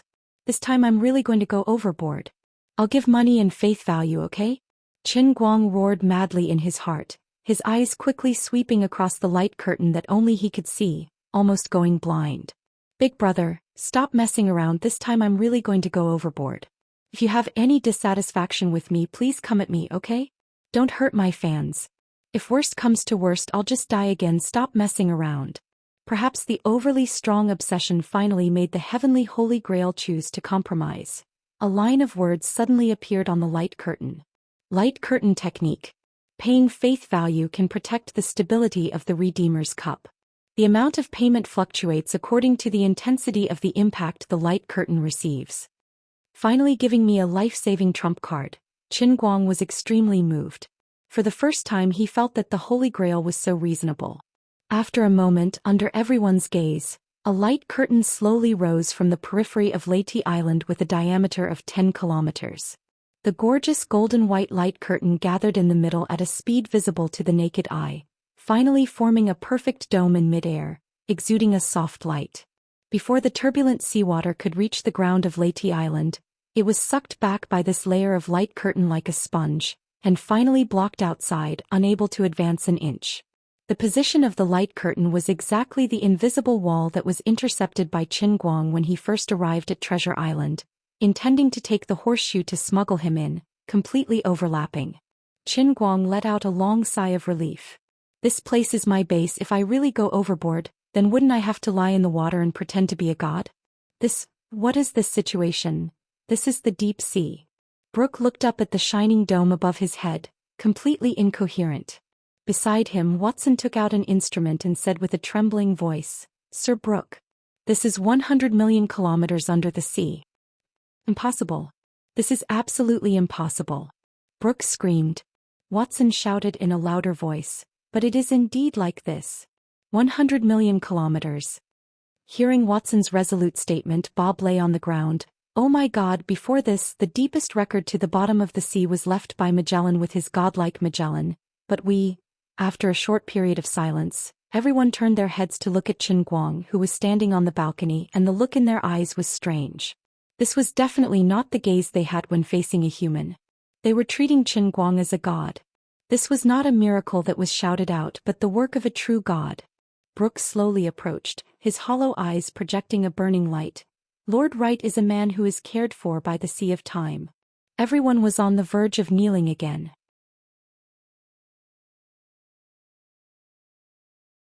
Qin Guang's heart ached, but he still had a warm smile on his face. He raised his hand slightly and said, "Everyone, don't be like this. It's just a small matter not worth mentioning. I only brought you here on a whim. The greatness of the instantaneous sea cannot be understood without experiencing it for yourself. 200 million kilometers under the sea, how majestic, how beautiful. This is simply the most generous gift from the Creator. I will let you see the magnificent scenery of the sea." Wright said, "Let there be light." Light. He continued to pay the faith value and turned on the searchlight function. Rich, willful, saved for 100 years, how to spend it, how to spend it. Wright Island became the sun under the sea, the strong light from the center of the dome straight into the distance.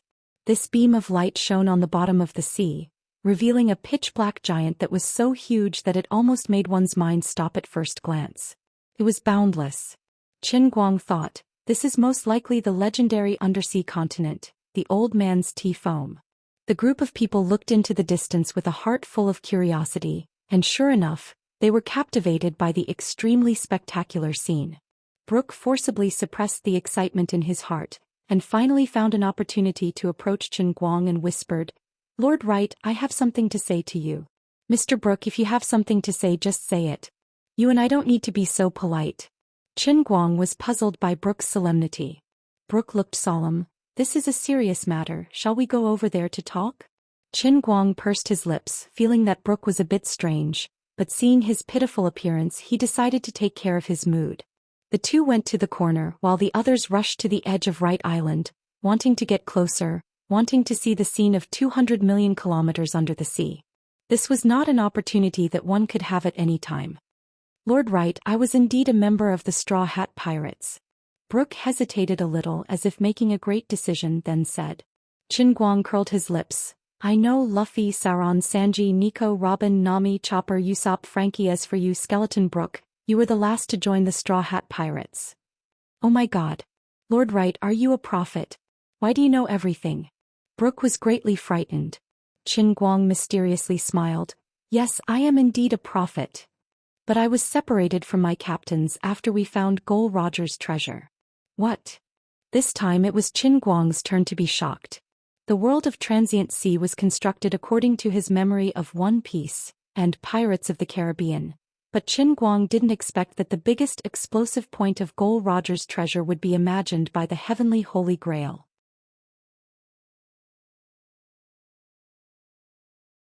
Seeing that Qin Guang finally revealed a surprised expression, Brooke regained some confidence. "Lord, do you want to know what Gol Roger's treasure is?" "What?" "A letter. In the letter he said that the master of the eternal hand is alive." "How inconceivable. We live in someone else's cup, we are pets raised in captivity." The more Brooke spoke, the more excited he became. Abruptly he pulled open his own dress. Qin Guang turned his head to look and his pupils shrank. Brooke's chest indeed had no flesh and blood, only bones. "Lord, I am afraid that after death I will never be able to wake up again. Therefore many years ago I stopped being reborn. My current appearance is due to the black magic I learned from the Dark Continent, which allows me to continue living in the form of a skeleton." While explaining, Brooke removed the third rib from his chest, gently pulled it to both sides, and the rib broke into two pieces. His trembling fingers pulled out a piece of yellow paper from inside, and handed it to Qin Guang's hand. "This is the letter that Gol Roger left for us." This is not Gol Roger's view alone, but after finding the travels of Poseidon, Magellan, Columbus and the Eastern navigator Zheng he summed up the knowledge of all the sages. Brooke didn't notice Qin Guang's complexion, instead he became more and more excited. Lord Right. Think about it, how sorrowful this is. In order to find out the truth of this mystery, my captain and other companions have already gone to the endless deep sea, and I am shouldering the hope of returning to the 5 great seas to pass on this secret.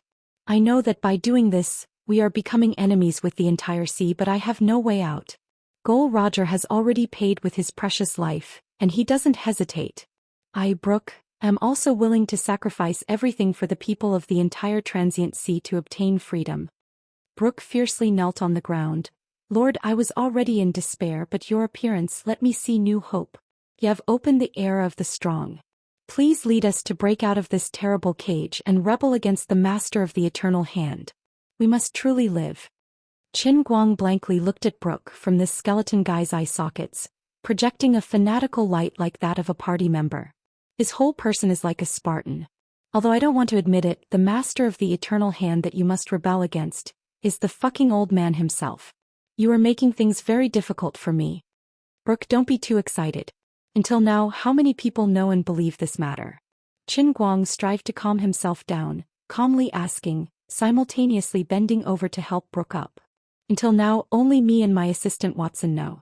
I have tried to talk to Teach and Dutchman David and Dread Sickle, but they all thought I was joking.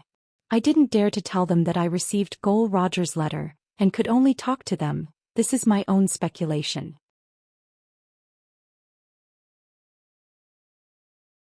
I already have no next resurrection, they are all our last hope. I can't let the curse of the transient sea spread from me to them. Because you are the son of God favored by the sea, I dare to talk to you. Brooke's tone became more and more devout. Qin Guang very much wants to tell him that the old man isn't the son of God, the old man is your God. Regarding your experience, I am very sympathetic, but I am also helpless. Although I can use faith to stir up the wind and rain in the transient sea, I can't make this plane advance a step from the lower plane of the transcendent Holy Grail. But if this matter were to spread out, it would be too sad. At this time, Qin Guang's mind recalled a movie he watched a long time ago, The Wonderful Night at the Museum. In that movie, the toys were endowed with life, turning into one living person or animal after another. But no matter how real they look in the movie, they are in the end toys living on the screen. They are infinitely far away from the real world. When the movie ends, their lives are declared to have come to an end. At this time, the people in the transient sea relative to Qin Guang and the real world he lives in, are a bit like the characters in The Wonderful Night at the Museum, real yet illusory. Now, in this illusory world, someone suddenly tells him, I have discovered this world's secret. I beg you to lead us to rebel against this cruel fate, to overthrow the ruler of the eternal hand. A strong sense of incongruity and powerlessness makes Qin Guang at a loss. He is a little moved by Brooke's faith and spirit. In addition, standing in front of him is not only Brooke, but also the countless fearless warriors who have fallen in the pursuit of truth and freedom in the transient sea.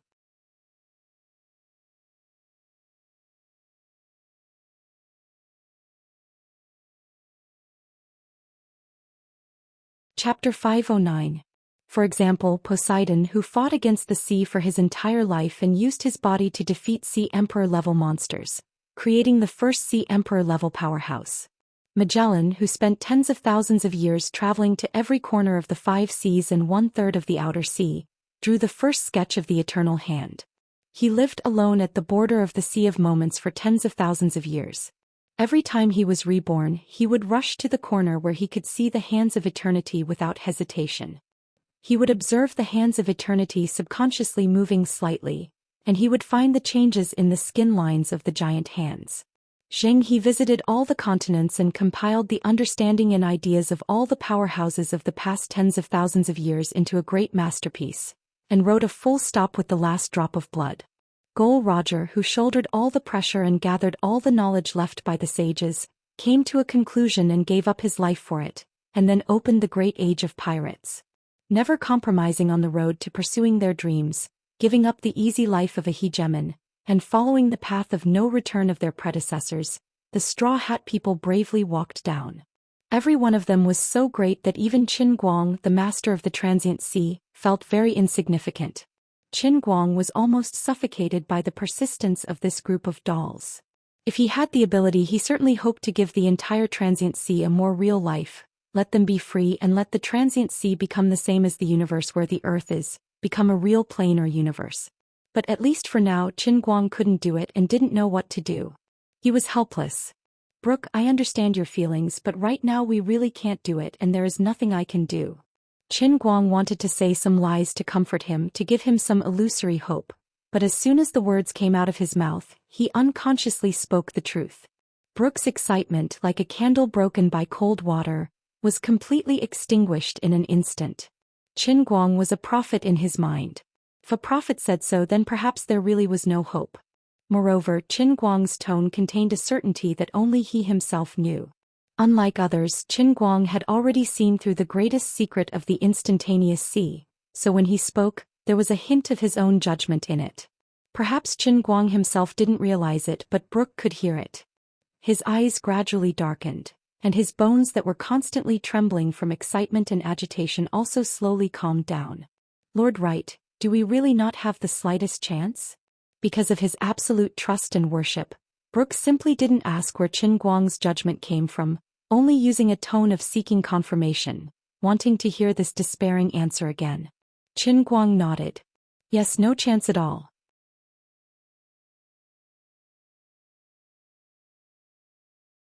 Even if you have already created such a great art with your help, the pirates of the Shuzhou Ocean are becoming stronger every day, and we even have 5 hegemons and even a powerful prophet like you. Is it still impossible?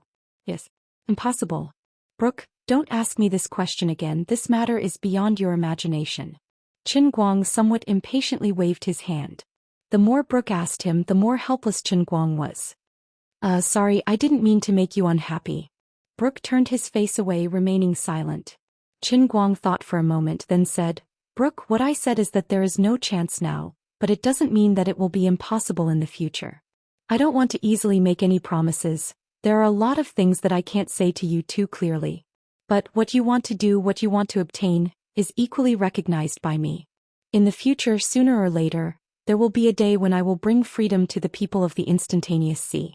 Therefore, you might as well try to live longer so that you may have the opportunity to see that day. Qin Guang's mood was very complicated and also very strange. He didn't understand why he wanted to bring this group of people to rebel against his rule. It was simply stupid.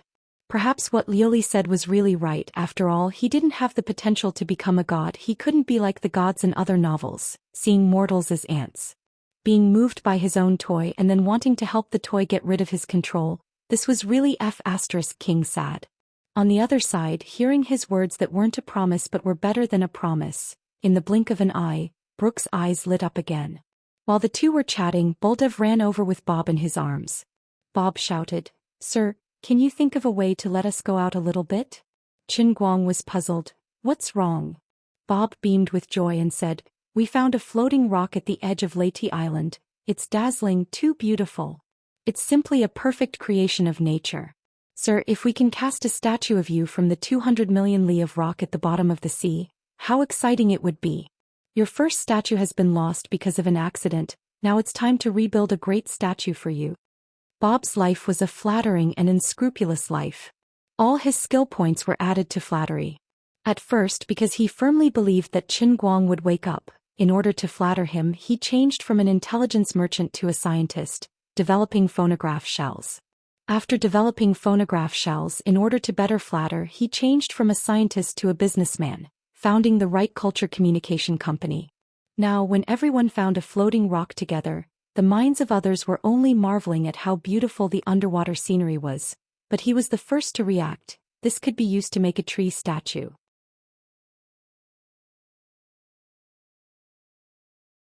With this kind of stunt, if it was in the Qin dynasty, he would be a treacherous and capable minister like Zhou Xian. Qin Guang took this opportunity to get rid of Brooke. In any case, he had already said this much to him. If he wanted to say anything more, he wouldn't be able to do anything. The group of people came to the edge of the light curtain, and sure enough, they found that not far away, there was a floating rock emitting a sparkling white light hundreds of feet high, magnificent and magnificent. Qin Guang thought if this thing was exchanged for jade gambling in the real world, it should be worth at least tens of billions, right? Can't we just throw something out and tie it up and pull it over? Qin Guang asked.